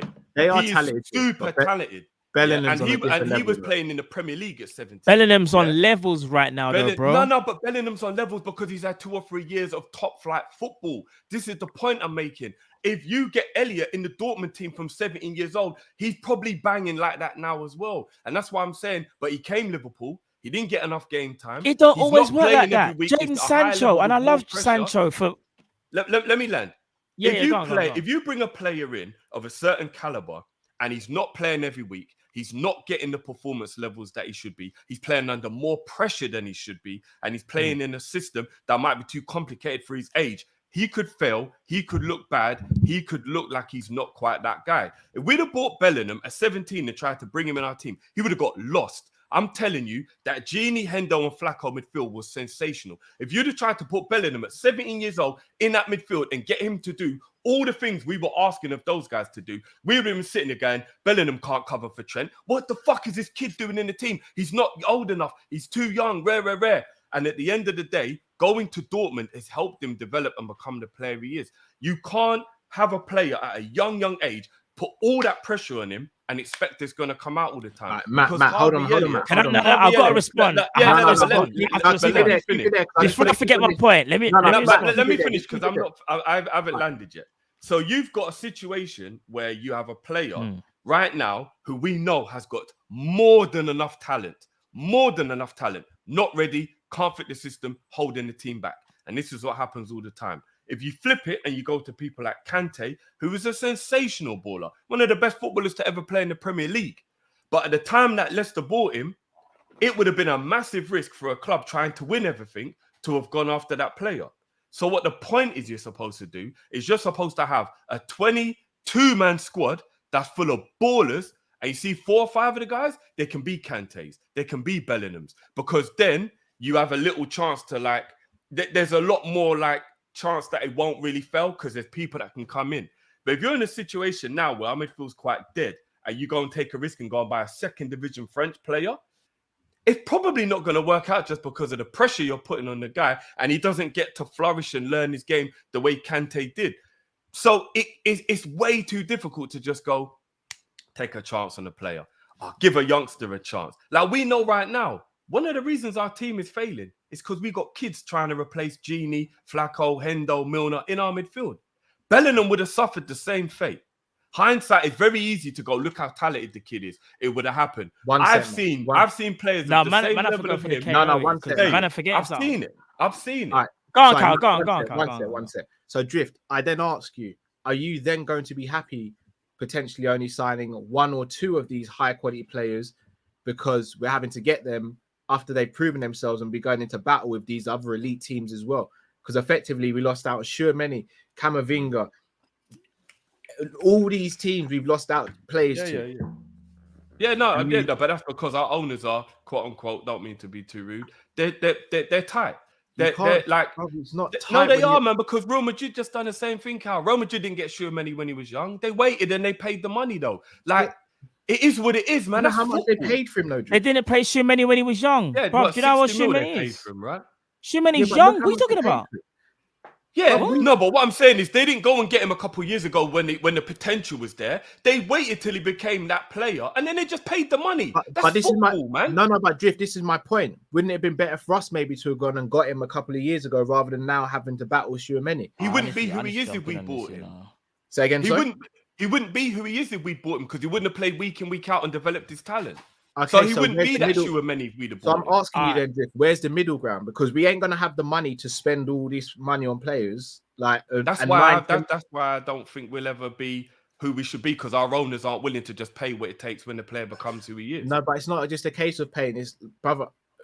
He just wanted Madrid. When Madrid came in, that was it. Klopp called him. What more? No. But that I'm talking about just generally speaking, though. Just generally speaking, Liverpool have to be the type of club that are willing to spend 80 million on Haaland once he's proved who he is, because we might not be able to have the time to let him develop and become who he might be. We're trying to win stuff every year, right? We're trying to win the Premier League and the Champions League every. Well, Nunes is an example. No, but Nunes is a bad example. No, it's not, Matt. But this is my point, though. Drift, you've named Haaland, you've named Schumann, you've named some of these other players. They chose other projects, other clubs. Darwin chose us. Remember, Man United went in for Darwin. You know, our owners, as much as we slate them, our owners got the job done. So we can't sit here and be like, the owners always let us down. When we went head to head with Man United for a player and we convinced the player our project. Real Madrid went head to head with us. Sure, many wanted Real Madrid. No, but brother, it's an example though. And Man United are in the mud. It's like a always excuse. Nah, let me say. It's not an excuse. Man United were in the mud. All right. Let me ask you this. Come on, we could have beat Man U to a player. Then we went head to head. We went head to head with Man United when we were kind of in the mud, and then we got Mane ahead of them. Nah, they were still in the mud at that time as well, bro. They were throwing money around, but they weren't doing nothing, bro. They were already post. Let me speak on. Terrible. They just finished 7th. Like, come on, bro. Like, they were still kind of in the mud. They hadn't finished 7th. Yes, they did. When Fergie left and we bought Mane the following season. We did. No, we didn't. 2 seasons after that. We bought him in Klopp. We bought him in 2016. Yeah, and at that time, weren't Man United like 7th or something? Like, Man United haven't been good for years. When was the last time Man United? I'm pretty sure that was them coming off the back of winning the Europa and all that. Nah, I'm sure he was already here when they won the Europa, and they were still a mess of a club. Man United have been a mess for years. Like, come on, they just throw money around.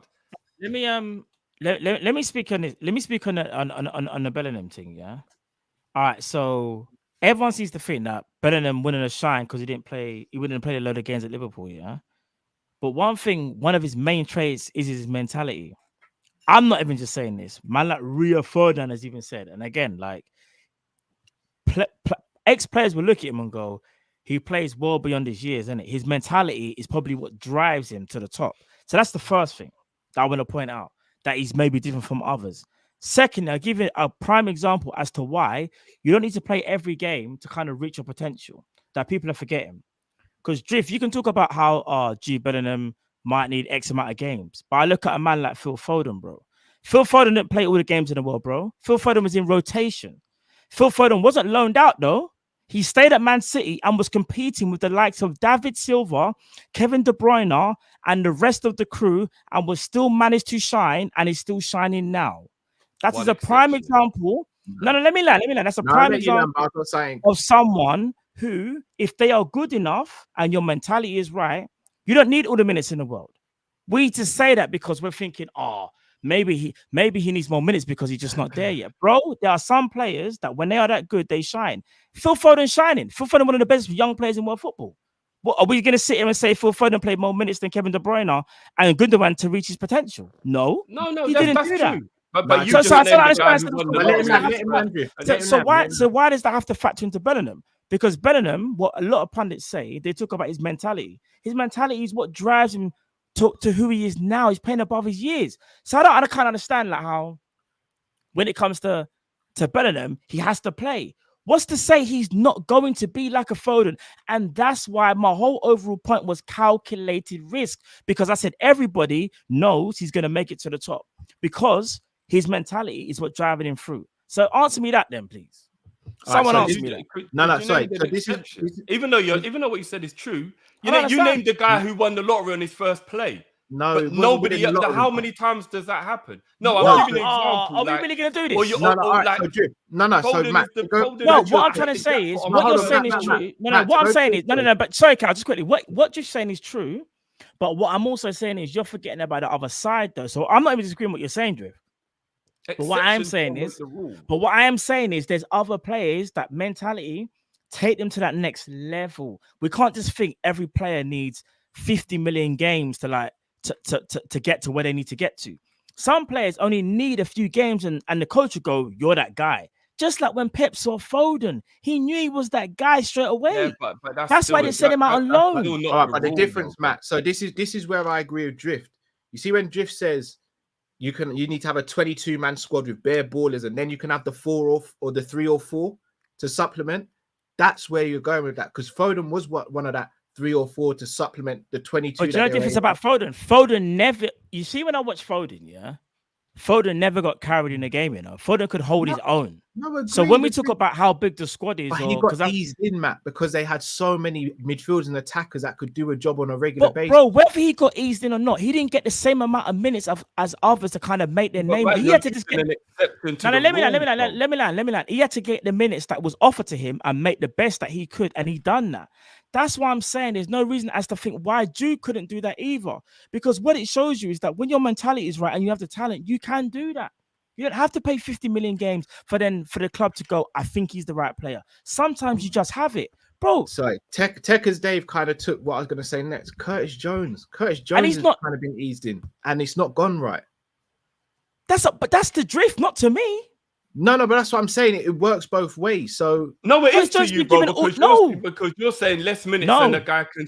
Curtis Jones is super talented, but he's not worked, bro. Curtis Jones has been given all the minutes, but you see that. No, he hasn't, bro. Come on. All right, let me say this. You see, Curtis Jones. He has had a good amount of minutes. Curtis Jones had a good amount of minutes to make a name for himself. He's never been a regular though. No, not a regular, but he's had more than enough minutes to make a name for himself. But we can't sit here and say he ain't got minutes. No, but he's never been. But this is the point I'm making. Jeff, has he had the right amount of minutes to make a name for himself? This is a prime example. He's the perfect example. Is the prime example of the normal stuff. You're using Foden, who is an anomaly. He is an exception to the rule. Generally speaking, you have to play week in, week out to develop and become who you are. You can't just get a bit time here, there. That is an anomaly, bro. Phil Foden is arguably one of the best talents. So Bellingham can't be an anomaly. That's what you're saying. 10 years. But this is what I'm saying. But see, this is your. So he's an anomaly, bro. Go to the rule, not the exception. But why should no? But here's the joke. Because exceptions aren't reality, bro. The reality. Can I tell you what's every week to develop? Let me ask you this question. Is Bellingham a wonder kid? Is that reality, or is that just something that we made? Is that reality? Is Bellingham a wonder kid? At the moment, yeah, he looks like a wonder kid. So you're making my point. You're making my point, bro. He is the person that we are talking about. No, because I still don't believe he would have become that player without playing every week. Bruv, you said Bellingham won't be the player at Liverpool if he was to play, unless he played every game. I said you don't know if he would have got enough game time to become that player. I said he's the when he left Birmingham, then he wouldn't. And I said he's the player that he's so good, he'll make a name for himself. No matter how many minutes he'll get, he'll stand out, he'll shine. And I used Foden as an example. And you said before I said my say, you said, Bellingham wouldn't have been the same player. You were like, he had to go Dortmund. He had to get minutes under his belt. He did. And I'm saying to you, he didn't need to. Because he was always going to be great. In my opinion. But that's not a fact because he did go Dortmund. So we only can go on the evidence of what we've seen. But it's also a fact that he became who he is. But it's also a fact that he was highly touted. Man City player coming through the youth academy. Bellingham would have been different. He's got nothing to do with Liverpool, so he wouldn't have been as settled. He wouldn't. Bro, have been what I'm saying is this: in football, totally there's players. Situation. But in football, there's players that stand out amongst others, and their mentality stands out. There's people that are madly talented, like Balotelli, but their mentality is not there. But when the mentality stands out, you're able to go to that next level. Bellingham was always going to go to that next level. Hence why Man United went in for him. We didn't. That's why I'm annoyed. We didn't. Man United tried. We didn't. That's my whole point. We never took that calculated gamble because I think it would have been calculated because he was always going to reach the top. And look where we're sitting here now, 2023. Man are clambering about how we got funds to get Bellingham in 2023. I'm actually going to be honest and retract my statement. At this point, I'm actually not even going to say Bellingham's a wonder kid. I think he's a very talented player. I still don't know if this is a little bit of hype or if he actually is this good because I don't believe he can save Liverpool's midfield. Like I'm not gonna lie, but he's not supposed to save the midfield. He's not a savior. Man ain't Superman, bro.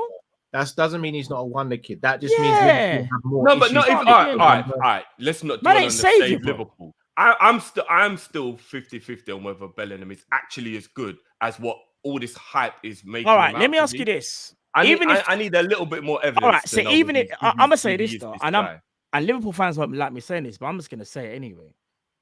You see, as things stand right now, yeah, Bellingham is better than Harvey Elliott and Curtis Jones. He's better than both. So even if he's not a wonder kid, he's still a better option. Yeah. He's a better option walks than into both it. of them. So I don't understand why we're even having this argument, because we're sitting here saying he's the savior. No, he ain't got to be a savior. He's just got to be better than what we have, first of all. Jones has been given enough minutes. I told you, man, from for early, 100 mil, he kind of does, to be honest. Well, no, not really, because if that's the case, then Darwin Núñez should have got more goals. In our system, 65 million for a striker that hasn't scored more than one goal in the Prem. We won't go there. But what I will say is, it's expectation. So I understand that 100 mil, I get it. That's cool. But if we're talking about options, he's a better option than what we have right now. It's not even about whether he's a wonder kid. And what we could have potentially done, in my opinion, was get Bellingham in the door early, and we wouldn't be having this debate in the first place. That's my whole point, bro. But we got Elliot in the door early, and now we don't think he's good enough. No one said he's not good enough. He had a bad injury. I said, as things stand right, he's had a bad injury, bro. No, but that's not the point. Even that is the point. One side, I think we all agree Elliot isn't good enough right now to be a Liverpool first teamer. He's had a we bad got him injury, early. We bro. bought him at 17. Bro, Elliot's had a bad and injury. He's just as talented. Bro, Elliot has had a bad injury that derailed like his trajectory. So his trajectory went on pause, and now he's had to start again. That's unfair to him. But you see someone like Curtis Jones, people won't like me saying it, but I'll happily say it. Curtis Jones is a good player, but I don't think he's going to be an elite Liverpool player. I don't think he's going to be better than G Bellingham. I think if you swap them around, we would be happier. That's no disrespecting Curtis Jones. I just think there's a player that plays in his position is better than him. But you know, 2 years ago, Jones was a better player than Bellingham, right? Oh, drop me out, bro, please. He was. Based on what? He wasn't. Based on what, bro? Based on what they both done up until that point. Bellingham 2 years ago, Curtis Jones had proven more than Bellingham. Bro, you and this Jones side. It's because you said you said he'll be captain. That's why I don't understand this Jones when he went to Dortmund. Bellingham was a Birmingham. He was a brilliant talent, but he hadn't proved more than Jones. Bro, had Jones is. But he's playing regular first team football for a start, so he kind of has. Nah, in the under 23s, Jones was lighting up for Liverpool. Yeah, he was a brilliant footballer. Under 23s and championships, two completely different beasts, bro. Yeah, at the end of the day, there's no way anybody could tell me Bellingham at Birmingham looked like a better player than Jones did in our academy. He did. I'm sorry. Everyone could say that with hindsight now. That's very easy. But if you say you don't even watch Academy, you don't even watch Academy, but now he knows. Yeah, but I did start. I started to watch it because of Jones. Jones actually made me start watching Academy football, and he was brilliant in the Academy. He was scoring hat tricks every game and shit. He was brilliant for the Academy. He was very good in the under 23s, but under 23s, and he looked better than Bellingham did at Birmingham. Bellingham was playing in the Championship, bro. It's two different things. Look. But again, I think we're all being a bit like thing. Do you know what it is? I just think it comes down to a simple question. Does Bellingham enhance the squad? In my opinion, yes, he does. Is he better than the options that we have at the moment? Yes, he does. So whether he's a wonder kid or not, it doesn't even matter. It's that whole sorry to cut you, man. You're speaking about now. We talk about when he went to Dortmund. Would you have enhanced the squad then? And again, I'll read you the options we had at the time. Yeah, read me the options. Genie, Fabinho, Hendo, all in their prime, effectively. Yeah. Then behind that, you still had Keita, who was a little injury prone, but not to the point he is now. And you had an Ox coming off the back of the champions winning season. Yeah. Where by all accounts, when he played, he was very good as well. Mm-hmm. 5 people for him to get in front of. But Foden done it at Man City. I don't understand why we're having because Foden could play numerous positions, so he wasn't restricted to one position. No, Bellingham, what it is. I think we're thinking that Liverpool he's only coming on to play one position for Liverpool, so he's got 5 people in front of him, or 4, shall I say? He's not going to play DM. We're thinking of Liverpool fans because that was.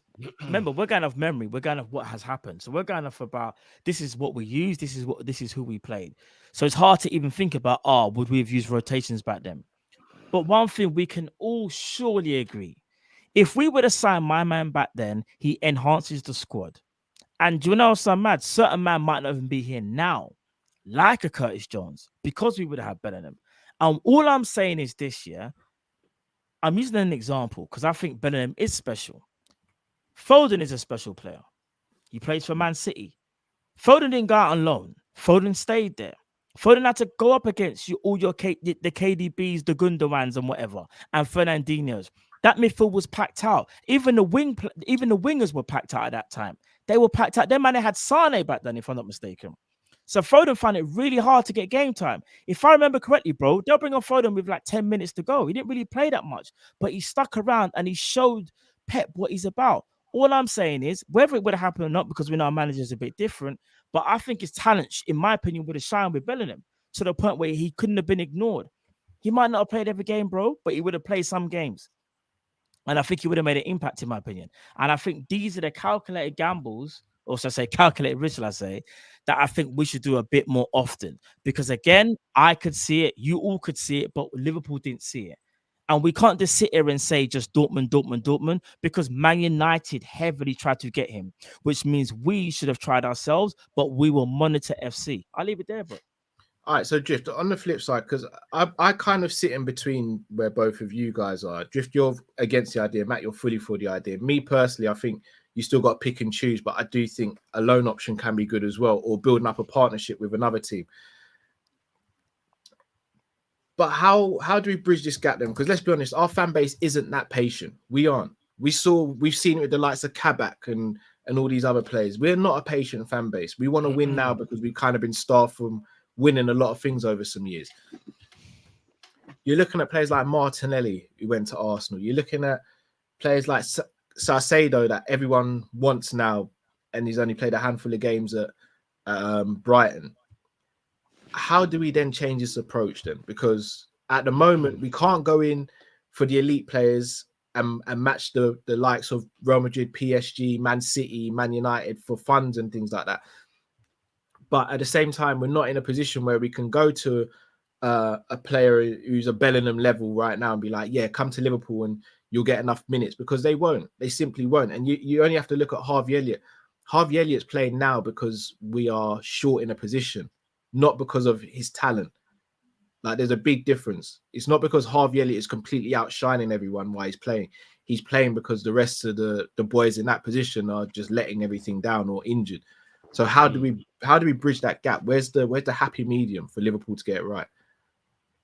You do what we was talking about before, Cal, where there's maybe 3 or 4 positions in the team where you can take that risk, as you alluded to, where Foden can be one of those guys, who, by the way, as I said, is an anomaly. He came through the academy and he's a one-off of like a player that plays brilliantly with limited minutes. You have those couple positions around, but the rest of the team is pretty solid. And you have 22 players where everybody is a brilliant player with a brilliant backup. And then you've allowed a couple of those guys who can, you know, just come in and play here and there. And if they're good enough, like Matt said, yeah, they proved themselves.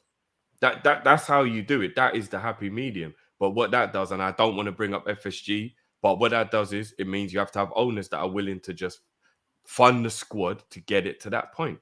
Then you can take a risk on a Bellingham and see if he can push his way into the team at 17 or 18 years old. But you know that he's not the be-all and end-all. And you don't end up like now, as you said, where Elliott is a brilliant talent. And I think he's going to be a really good footballer in the future. I've got high hopes for him. But he's not good enough at the moment at 19 years old to be a Liverpool player. If Elliott played for like Birmingham, as we're saying, like this, like, you know, when Thingy was there, because that's obviously where Bellingham started, or even if he was at like Bournemouth or a team like that, it will be okay for him to be starting every week because he's good enough for that level, but he's just not good enough for Liverpool level. Do you know what I mean? We need to have people who are already at a certain level. And I think that's why it's very difficult to bring in players like Bellingham at 17 and think they will play enough football. There's too much pressure. We ain't got the patience or the time to let him develop. You have to come in at Liverpool and play great straight away. Could you not also say there's a bit of that on Klopp as well then, for not making space in the team for other players to come in as well? Because we've kept all of our midfielders, barring 1 or 2 who have left. So isn't that on Klopp as well as the owners? I mean, slightly, but until we ever hear that people came in and made offers for certain players, it's kind of hard to blame Klopp when... No, I mean, like Ox, there's been no actual bids for Ox. There's been no actual bids for Naby. There's been no bids for Jones. Players who we all know really should have moved on. There wasn't actual bids for those players. So really, did Klopp hold on to them, or was there just no opportunity to get rid of them? Probably a bit of both. I mean, unless somebody can show me definitive proof that we were offered money for those guys, there was no way to get rid of them. Like, there wasn't an actual, unless you just fling them in the reserves and don't give a shit. But we know we wouldn't do that because they're on high wages.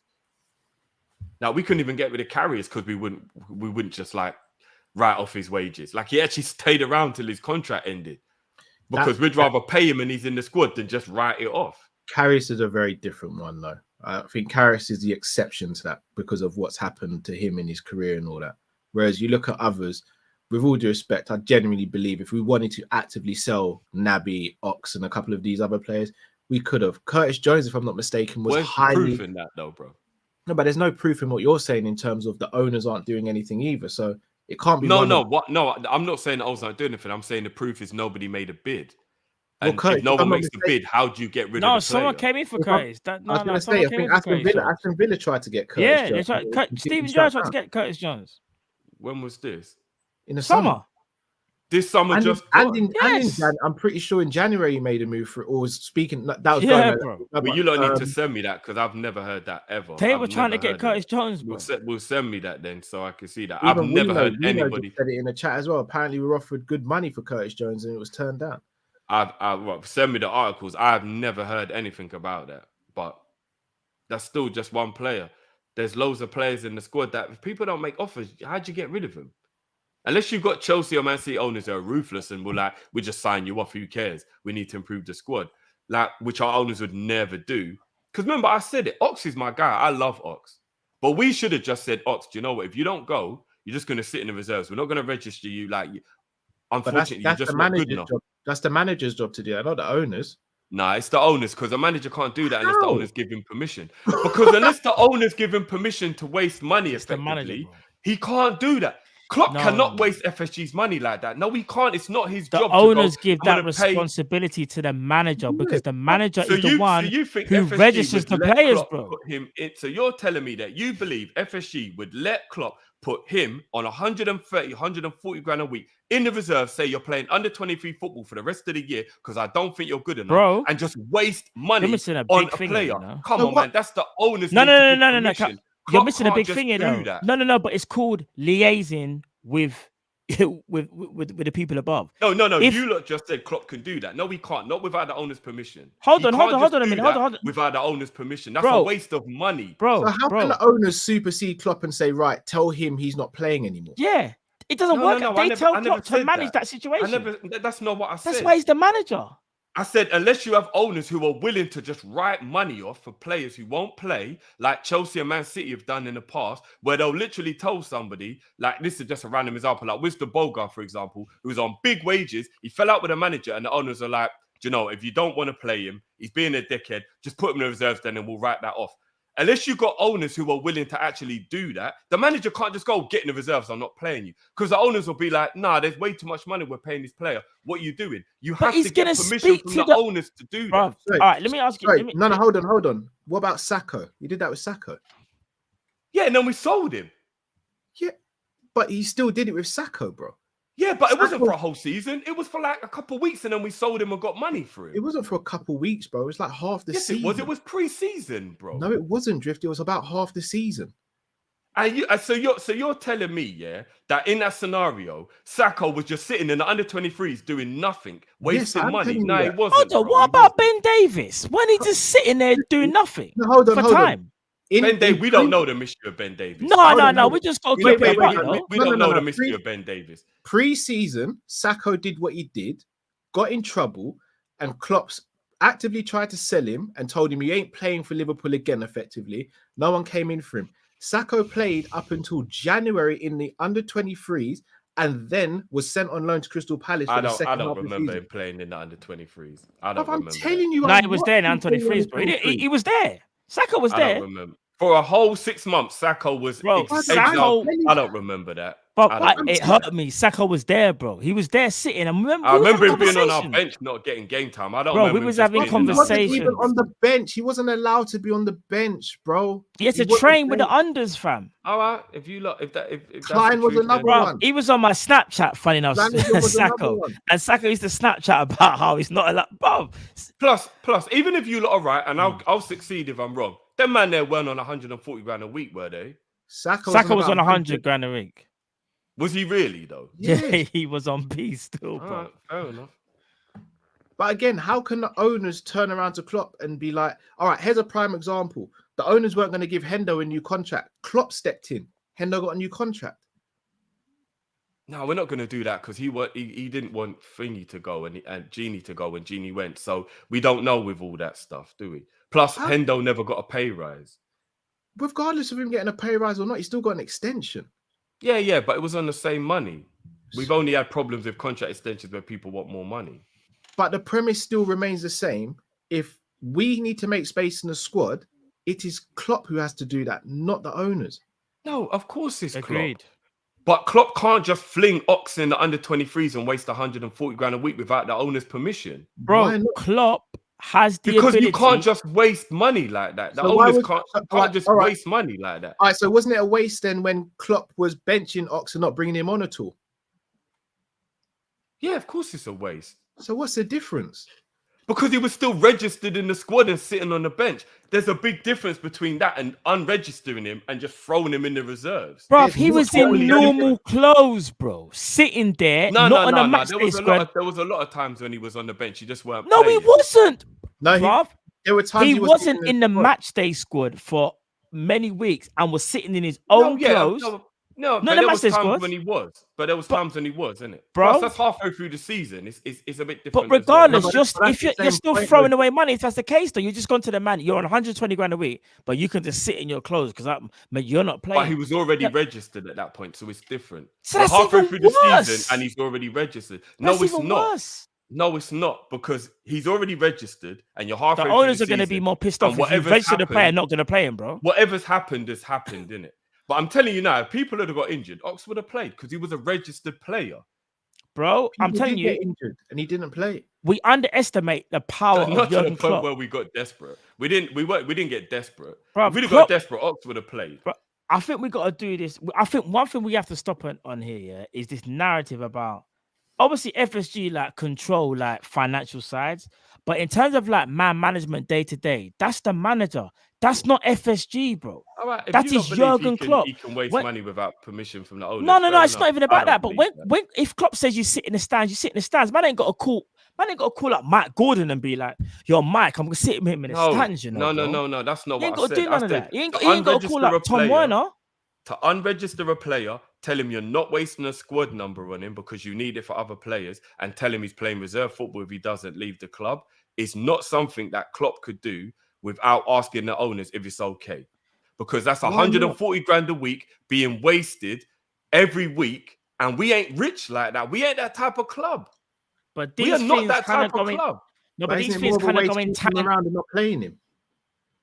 It's still a waste. But if he's registered in the team and he can play if necessary, it's not the same as just tell him, man, I ain't registering you. You ain't playing. If you don't leave, it's on you. And can I just say something? This is how this is contract, but hasn't got powers to do anything. That's what I was gonna say. I never said he hasn't got power to do anything. I said they're the type of things he would need permission from the owners to do. Bro, all right. This is how want to do it. This is how it works. No, maybe, but he still needs permission. Bro, there's no way he's allowed to do that stuff without asking the owners. Mike Gordon, because Mike Gordon runs with the day to day. Yeah, not Tom Werner, not J Dubs. Mike Gordon runs the day to day. He's the one. Yeah, when Klopp, as far as I'm aware, when Klopp has a major decision, he will probably go and speak with Mike Gordon. So that decision would have been made prior. But Klopp has the power, as far as I'm aware, from what I've read, no intensity book, by the way. He can say to my man, "Rah, boom, this is what I want. You see, Oxlade-Chamberlain, we need to get rid of him. This is my decision." Mike Gordon, obviously they'll have a back and forth, cool, and it's done from there. And then obviously you've got flipping Pep Linders and whoever who also get involved as well. But Jurgen Klopp normally does have the final say. Yes, I understand, Jeff. He's kind of got like it's like being in retail and you've got your area manager, but still though, your area manager is still going to give you that leeway and flexibility to manage your day to day. And let me land. Part of him managing, because he's the manager, managing his players is part of his day to day. So he does have the flexibility to do that, bro. That's what I was going to say. But what you just said is he has the power to say, "I don't want this player anymore. Can we sell him?" Yeah. Yeah, of course. I know that. But he doesn't have the power to go. And if you don't sell him, I'm putting him in the reserves and wasting all that wages. No.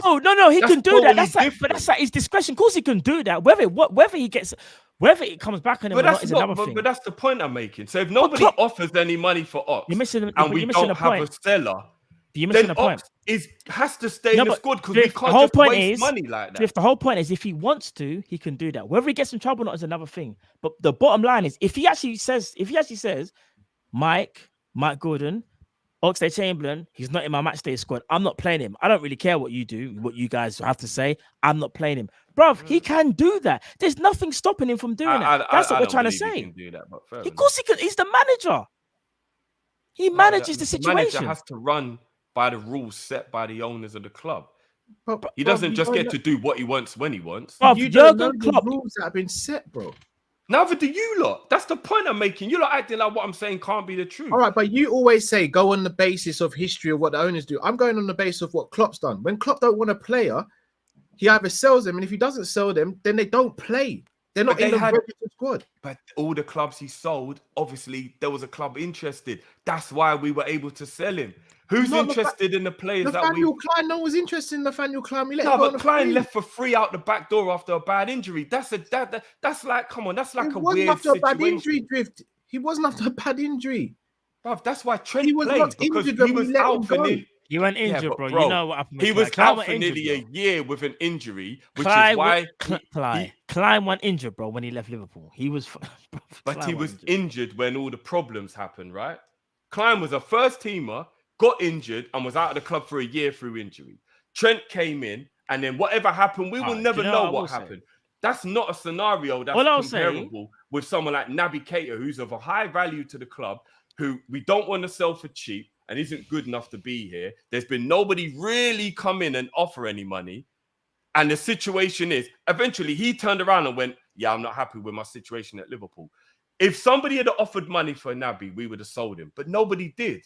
So we didn't sell him. Klopp wanted to, I'm not going to, all I'm going to say is this, as far as I'm aware, and again, I could be wrong here. I'm not going to say fact, it's just my opinion. Klopp manages the squad. He manages the situation. He manages his day-to-day. That's part of what he does. When he makes decisions like this about who should start, who should play, who should be frozen or whatever, that's on him. He's allowed to make the decisions. Whether it falls back on him is another thing, but he's allowed to. Even if you just go by what a manager does, he's actually allowed to do that. It's just that whether he could get slack from it or flack from it, of course he might get flack from it. But he's actually allowed to do that because he's the manager. And that's just the whole point of it, Drew, in my opinion. The whole point of it is that if he wants to, he can freeze out a man. Whether it comes back to bite him in the ass is another thing. But he can do that because he's the manager. That's all I'm saying, isn't it? That's what I'm saying. Genuine question here before we do the last topic. If Klopp didn't want Naby Keita at the club, why is he being offered a new contract? I don't think he doesn't want Naby at the club. So that's my point then. We need to make space in the squad by selling the likes of Ox and Naby, and he doesn't want to sell them. No. I don't think that's the case. I think if someone had offered the right money, he would have been okay for them to leave. But he doesn't hate him or like not want him around or anything like that. So why is it he says, I'm not going to sell any of these players unless they come to me and tell me they want to leave, and we haven't sold them yet? No, but if we're going on his word, we've been through that conversation. He's covering. I don't want to keep talking about it. No, but you tell me to look at his actions, right? If he comes out and says, I don't want to sell anyone, and then his actions show he's not selling anyone, am I not getting the full picture then? No, because if there was a £22 million bid put in from Bayer Leverkusen and we rejected it, I will fully be on your boat. Klopp's moving mad. Still, he does actually think Naby's good enough. Nobody offered any money for Naby. But we're offering him a new contract, Drift. You don't offer a new contract to preserve his value, Cal. He's only 27. Bro. We don't want to just Spoiler alert. Liverpool are trying to persuade Naby Keita to sign a new deal. No. Players gonna leave for free, bro. Bro, they could have done that a year. Bro, I'm telling you from now. You know when it comes to Naby, I'm just gonna keep it a buck, bro. I'm telling you from now. Even me, I'm actually kind of shocked. Liverpool want to keep him. He wants to leave. They are trying to change his mind. I swear to you, bro. That's what they're trying to do. Right. Even to me, it don't make no sense. It's like you should have just cut your ties with him, bro. But yeah, that's what's happening. I don't trying to believe we're convince doing him, anything but trying to preserve his value. But because I'm gonna be honest, bro. if you Naby don't think if I'm not we should play him, mistaken, this he had brother's off. sat on our bench all year and hasn't played. Like, I don't know. All right, let's move on to the last topic of the show.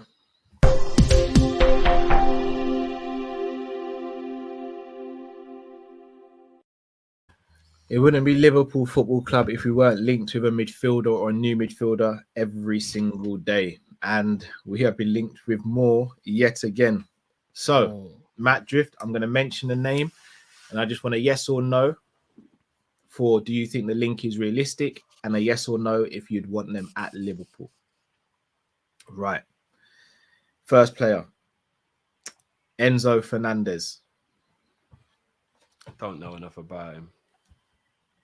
What's the first question? Do I think it's real, or do I think? Do you think the link is real? I want to believe it. Yes. Would you take him at Liverpool? Yes. I don't know enough about him. Matthias Nunes. Can I be honest with Yeah. you? Now he's at go. Wolves. I actually want to watch a whole season of him in the Prem to see whether he is as good as we thought he was. Do you think the link's true though? Possibly. Matt? I think Matthias Nunes. I think. Then again, we move like Doctor Strange. The Watcher. We just watch everything. I think it's true. Well, I think we're watching him. I think we're watching Nunes, bro, and I think we're probably trying to see if he adapts, and then we're gonna swoop him with an 80 million bid. No, I read there was something that his agent was saying where there's some kind of agreement he has with Wolves where they don't really make much profit on him if he moves next summer, and that was like part of the deal for him to go there. Like he won't be tied down. I don't know if it's a release clause or something, but apparently they have plans for him to move on with. He needs to be careful though, and he's putting himself in the shop window in the Prem to encourage teams like Liverpool to buy him. That was what I read from what that agent was saying. So don't be surprised if he leaves Wolves next summer. That's what I read. One thing I will just say, just to quickly end on Matthias Nunes, people need to be careful with this gentleman's agreement, because we saw what happened with obviously Son scored a hat-trick on the weekend. People talk about how he's not world class. I know Sonny's world class. My future's tied to Conte. All of that stuff. Bruv, I'm telling you for now, gentleman's agreement don't mean nothing. But I actually agree with you though. I think there is something there, because I read something similar about how they're not gonna stop his progression or his trajectory. And I thought that was a bit weird. And I was like, you've just signed him. I agree with that. I think Liverpool are watching, and but I just worry again, like, are we gonna have to pay 80 mil or something when we could have got? No, apparently the fee won't be that much more than they paid for him. Apparently. Oh no. If that's the case, then cool. If that's the case, then cool. Moises Caicedo. Where's he play again? Brighton. Oh yeah. Do I think the link's real? I don't think the link's real, but I want him. No, I don't think it's real.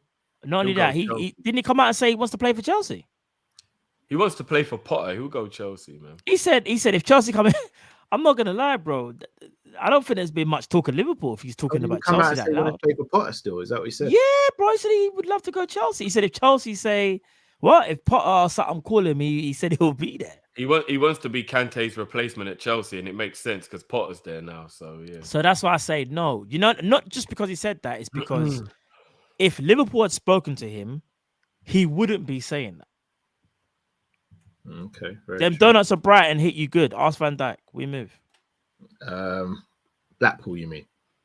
Sorry, yeah, Blackpool. What did I say? Brighton. Right. The donuts are bright and nice as well, though. They're nice as well, but yeah, Blackpool still. We move. João Gomez, who shout out to Chris Angel, spoke to us about on Friday.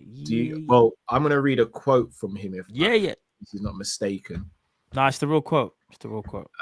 So he came out and said, we got Chris Angel in the chat as well. Liverpool are a team I play for. I have a great desire to play. Playing in the Champions League is my biggest dream. If I'm not mistaken, though, I think I saw this come through. I'll read it now. So Chris also says João Gomez just signed an extension to 2027. What? So, but again, could there be a release clause in there? Could there be something? If there's a buyout clause, it makes sense. If there's no buyout clause, then he's off the table. I mean, how long did he have left? All of them have buyout clauses. How long did he have left on his deal? Because do you lot remember when Haaland, I think, signed a new contract, but it was to make sure that he not Haaland, Werner, like he still moved the following year, but he wanted to have loyalty to RB and make sure they got money for him. No, it's a buyout. Remember, he was free. It's the same with Nkunku. It's just a buyout. Nkunku's got the buyout. You Werner had that as well. Werner had a buyout clause as well. No, but what I mean, Cal, he was in the last year of his deal that he could have walked for free, but he had loyalty to the club that he wanted them to get money for him. He actually could have walked away for free, but he signed a contract to guarantee the club got money for him. I don't think it was a free. I think he was going into the last year of his contract. Well, if I'm not mistaken, he was going to be free, but he wanted to make sure RB got money for him because he loved the club. No, I'm sure he was going to be free. I think he was going into the last year of his contract. He wasn't a free. If I'm not mistaken, I'm sure he was free. I'm sure he was in his last year. Sorry, I'm sure he was. But anyway, even if he only had 1 year left, it was still something he didn't have to do. So maybe this guy's doing it to make sure the club get money for him, isn't it? Maybe. Also, the last player we've been linked with is actually a winger from Shakhtar called, I don't even know if I'm pronouncing it right, Mudryk. Don't know if you guys have seen him. Is that the winger? Yeah, blonde. The one that Arsenal wanted? Yes. I don't know anything about it. I think if he's going to... I've only seen him once. From what I saw of him, he was good, but I've only seen him once. On YouTube, but I ain't seen him play. I've seen him play once in the Champions League. I ain't seen him play, so I can't even say nothing. Who's he played for? Shakhtar Donetsk. Oh, is that the guy that was badding it up the other day? Because Shakhtar played well the other day, innit? In the chat, is that the guy? I didn't even see the game. Apparently he's good, but I ain't seen him play though.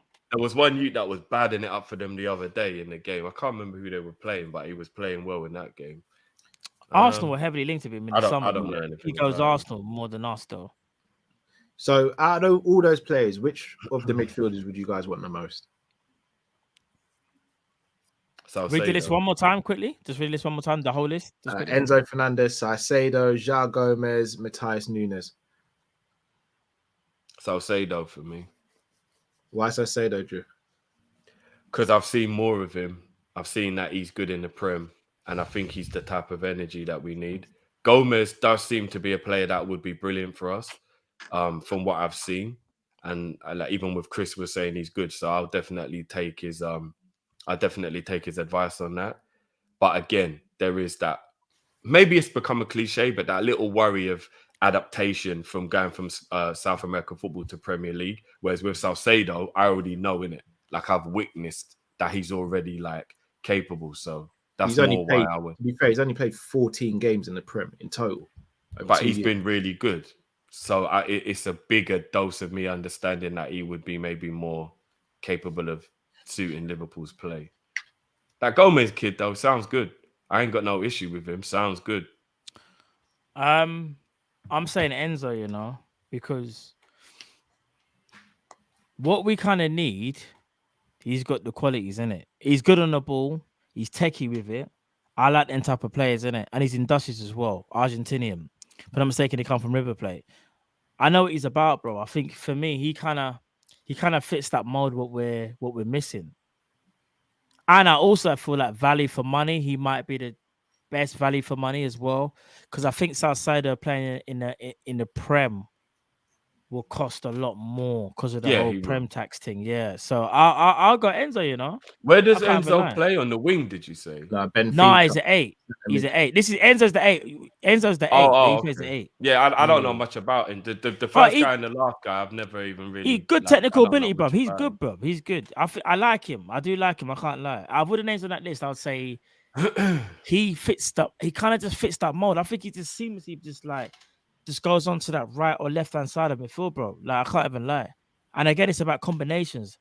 He robust about it as well. So, do we really believe that at this stage of the season we would be getting linked with players that was legitimate, though. Yeah. You know why? Because that midfield negotiations it's not don't just sold. start during the windows. It has to It's not start earlier resolved. than No. So you don't think January? You think? Finish? No, I'm not saying No, that. We ain't no. signed anyone. No. I'm just It's just saying not resolved. if we're looking for someone, I think we would have started looking by now. Yeah, you know what it is? It's not resolved. And if it was resolved, we actually would have bought Arthur. We would have bought him, and it would have been a case of, okay, we'll probably be able to so-called relax until the summer. The fact that we got him alone said Liverpool, like, we're going to see what happens here and see what he can do, but we're still actively looking. And we might have to potentially bring in that midfielder in January if we're in a situation. That's what I'm thinking. No, I don't want this. I don't want this to become a 20-minute conversation, but this is the first chance we've had to talk about this as a group. The whole we might have actually sent back our tour, and like Klopp considered it. What do you lot actually think about that? I think it's lies. I think it's BS, you know. I think It's lies. he's had a rough deal because he didn't start at Juve. There was a lot of talk about what happened at Juve. But he's just trying to turn over a new leaf, innit, at Liverpool. Like he was good at Barca. It didn't work for him at Juve. And I think people are just thinking, well, he's not playing. That means Klopp don't trust him. That means there's something wrong with him. And people just run with the stupid headlines. Like, bro, my man played in the under 23s, I think it was the other day, trying to get up his fitness. He is trying so hard, bro, because he's just not, all it is he's just not fit. Bro, there's been no reports about his quality or nothing. He's just not fit, bro, in terms of match fitness. He needs the reps, innit? Bro, all I'm saying is this: if Arthur gets the reps, I think he does a very good job, and I even think Liverpool consider signing him on a permanent if he gets up to speed, which I think he will. He's just playing catch up. Yeah, we just hadn't had a chance to talk about it because it was mad that rumor started coming around. That It's disrespectful to Arthur, you know. Man, just want to just already and all that. Like you said, Drift, let him live. Like some people don't let him live. There's some of the journalists. The man just got here and they're already saying that he looked crap in training. I'm like, man, just land. Give the man a break, Jesus. Yeah, I think that's completely not. To think that we held on to players like Ben Davies, the amount of time we held on to and all that, our tour's just got here. We ain't going to send him back in January. If we do that, then that's a damning indication as to where we sit as a club, in my opinion. But yeah, time will tell on that. Let's get through these. I didn't even hear January, bro. I heard we were just looking to terminate the loan, I doubt now. I doubt that there's got to be some that'd be magic. We'd have to pay or something. If you pay a loan fee, I guess you can terminate when you feel like it. I don't know if you can. It depends on the terms. Maybe. Shout out to Chris Brack, says big up the Liverpool women beating the reigning champions Chelsea 2-1. They did indeed. Liverpool women looking good, man. Yeah, big up, man. I can't pronounce this guy's name, but I call him Craver. This kid is something else, you know. Went to Napoli. I don't even know who he is. You know the guy who just twists up. Oh, him. The guy that everyone was talking about. Oh, that was his name. Yeah, he's a problem. Man said he's the Georgian guy, isn't it, Cal? Oh, he's a problem. Major problem. 9 mil. Oh, Napoli are building something really good over there. As we found out, but I hope not to find out again. Omar says, for Nunes price tag, have to be critical drift. I personally disagree, but I can understand why some say. Not this early in his career, in his Liverpool career, like Jesus. See, there's where I differ. I don't think the price tag should have a massive bearing, but I do think performances should, regardless of how early it is. Finch says, love your work, boys. Unfortunately, it's just a sad reflection of society today. Everyone and everything judging a heartbeat. Can't we just all chill? Yeah, big up, bro. Omar said, squad different, bro. Kimmich versus Milner and Henderson. You could argue he's playing around better quality and in an easier league. You could argue that. Adrian says, did anyone see Artur playing for the reserves? I think he played a full 90. For whatever reason, didn't watch it. No, the game wasn't televised for whatever reason. Couldn't find it anywhere. Bro, that man said you can't watch Artur, you know, you got to pay subs. Not even on LFC TV. Weren't even on LFC TV. Amasei says, Mane first game, who's very good. 5 goals, 6 goals disallowed, I think that is. It is. He has been playing. I think he's been playing better than people are saying. Anyway. Devin says performance anxiety can affect basic skills though. Ever tried chat to a guy and been nervous? Talking is easy, but sheesh, give Nunes some time. Facts. Chris says, since you guys are family and you're following my son's journey to become Nat Phillips, they lost on Saturday 2-1. Oh, I had to give the son the talk. The loss hit him tough. Yeah, big up to your son, man. Tell him to keep grinding, his son, man. Trust me. Grinding. Them losses will build him. They'll build character, 100%, man. It's part of the journey, bro. Jamrock says, big difference between project and lack of exposure. That's very true as well. That is very true. Chris says, depends on if we foster the environment for these risk types to grow. Trust Klopp to do that. So I say they're going to cost 50 to 60 mil now if Liverpool want him. Yeah, 100%. 100%. Peace, bro. Ashwin says, Camavinga helped Real win the Champions League, also developed at 18. Yeah, Camavinga was the guy, man. For the life of me, I don't know why we didn't go for that one. You spoke about Camavinga from about 2 seasons ago, if I'm not mistaken. We've done a members vid. Yeah, was not happy about that. Went for peanuts as well, like 20-odd million euros. Yeah. Back in the day, bro. Woosa. Liverpool 12th man says, Jude's future cornerstone. Keep an eye on João Gomez. Big up to yourself, Liverpool 12th man, aka Ghost. Finch says, we can't go for project players with FSG. Our squad is too thin. Risk reward not in our favor. Facts. I mean, I think it depends on the position. I think you could sorry, Matt. Project player is Calvin Ramsey. Gone for Calvin Ramsey. He's a project player. And so far, it's looking like something that was maybe a risk too far. Can I also say this as well? I think Nunes might be a project player, you know? I think Klopp say it as well. Didn't Klopp say he's a work in progress when we first signed him? Correct me if I'm wrong, people. I swear Klopp said that. I think he's in between. I think he sits firmly in the middle of being a project and a player for right now. Hence why I think Jota is Klopp's first choice striker right now. Yeah, that's what I said. He's right in the middle. Fair play. I just remember Klopp saying something. Yeah. Jude not in my top 3 midfield options to get. To be honest, he isn't in many's. Fair play. He's a brilliant player, but I get why he wouldn't be in some people's top 3 as well, though. The Gushi says, as a joint Celtic and LFC fans, trust me, Doak is serious.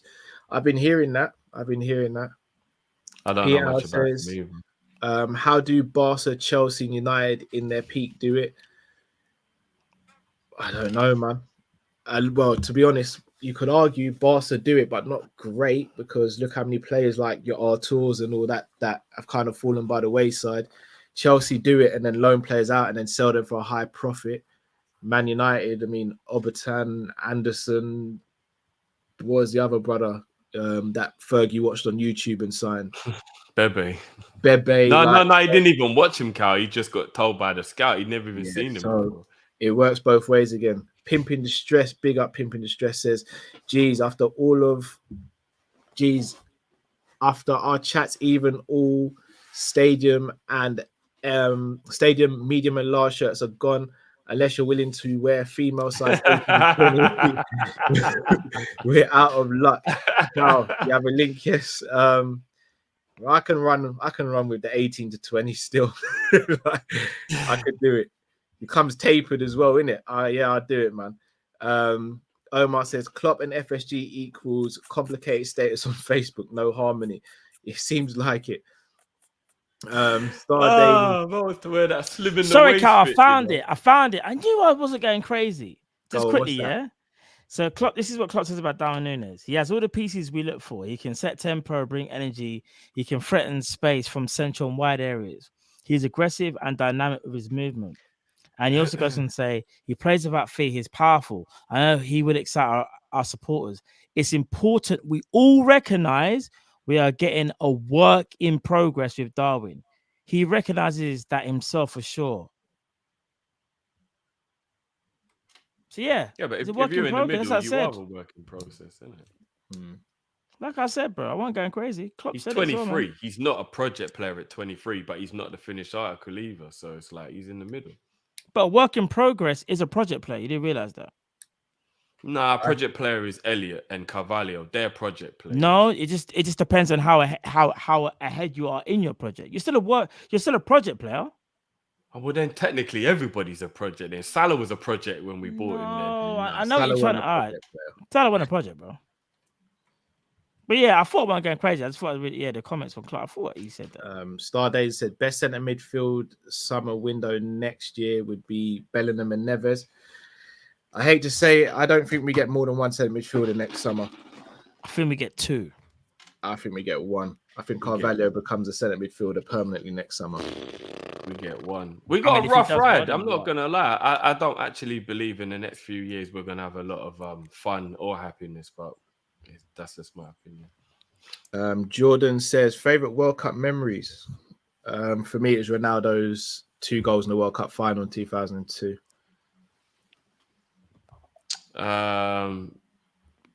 Yeah, that's probably my fondest World Cup memories, yeah. Trying to think. Dennis Bergkamp, Argentina. I was going to say Owen in 98. Michael Owen against Argentina. Against Argentina. So that Dennis Bergkamp. Yeah. Obviously Ronaldo. Just Ronaldo doing it the most in the World Cup, bro. Yeah. Ronaldo. Yeah. Just R9 and World Cups. Yeah. R9 the go. Just R9 and World Cups. It is what it is. Jamrock says Ramsey injury is related to him growing, as Jurgen Klopp said. Okay, fair enough. Yeah, possibly. Remember, Gerrard was suffering from growing pains and stuff. Yeah, didn't he? Was it Gerrard had shin splints and things like that, right? Something like that. I can't remember what World Cup hamstrings. Gerrard actually missed a World Cup. He had a groin operation. Hamstring, groin. He just had a lot of muscle. No, but it wasn't even just that. Apparently, he had a tooth removed, which apparently does something to help with the growing pains you're getting, or something like that. There's something to do. You can remove some kind of tooth that, like. Yeah, Gerrard was just getting mad growing pains and stuff. And remember, after that World Cup, he pretty much never got injured again. So it worked, whatever it was. Nah. Gerrard still picked up a couple injuries along the way still. When he got old. But not in his younger days, though, yeah. Yeah. Triumph says, fellas, check your Kop-Ish Gmail. I sent you a little gift for passing at 25k last week. Big up yourself, Troy, man. Yeah, Troy. Big up, bro. I didn't get to read that properly, but I saw it. Yeah, it's an Amazon thing. Yeah, big up, bro, for that. Right, so boys and girls and everyone who watched, we're going to wrap up there. A massive thanks to everyone who joined. We will probably be back midweek with something, so make sure you check us out. Make sure you subscribe to us on social media. Also, switch on the notification bell and subscribe if you're new to the channel. Matt Drift, anything you want to say before we take the people out? No, Liverpool, but we still nothing that won't take another half an hour to talk about, so we'll do it another day. We'll do it another day indeed. People, make sure you smash the like button if you haven't. Also, keep the comments coming in. Love to know your thoughts. Oh, yeah, sorry, not, bro. Brilliant point from my team. We should really give everyone an update. We totally forgot to do it last week. Games ain't really been played. I think it'd be best to do it after October. No, but you know what, bro? Because we haven't given them an update for the last 2 weeks, let's just give them an update because people who are at the top now might not be at the top later. Let me just bring it up real quick. Hold on. Where's the league? All right. Found it? Yeah. I found it. Let me because I know a couple people might not be at the top later. So because a couple people have hit me up and been like, yo, what's going on with the fantasy league? I'm guessing it's because they're doing well. Can you guys see it? Yeah. Yeah. Make it a bit bigger if you can. Just about, yeah. Is that better? Yeah. Boy, I'm a long way out the top still. Is that easy? I've made it a bit bigger. Is that easier? Yeah. Cool. All right. I'll go through the teams who are winning or the people who are winning at the moment. So Abu Rangers is top on 475. In second place is Geeshil Rovers from Declan. In third, Yiba Jaha. Fourth is Rogue Squad Riders. 40-year-old Virgil, who was pretty high up last season, back again in the top 5. Q Salah in 6th. Poundland FSG.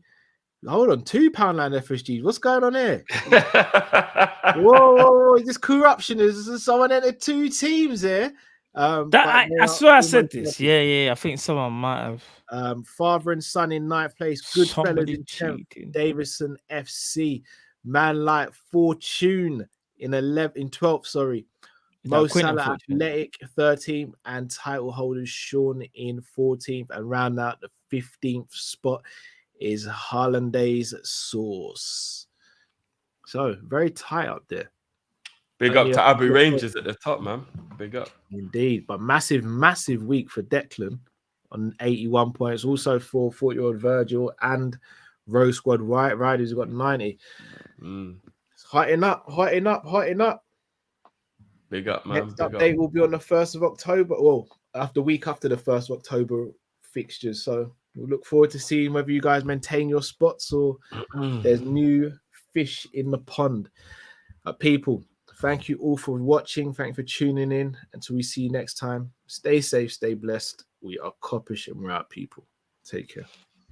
Peace.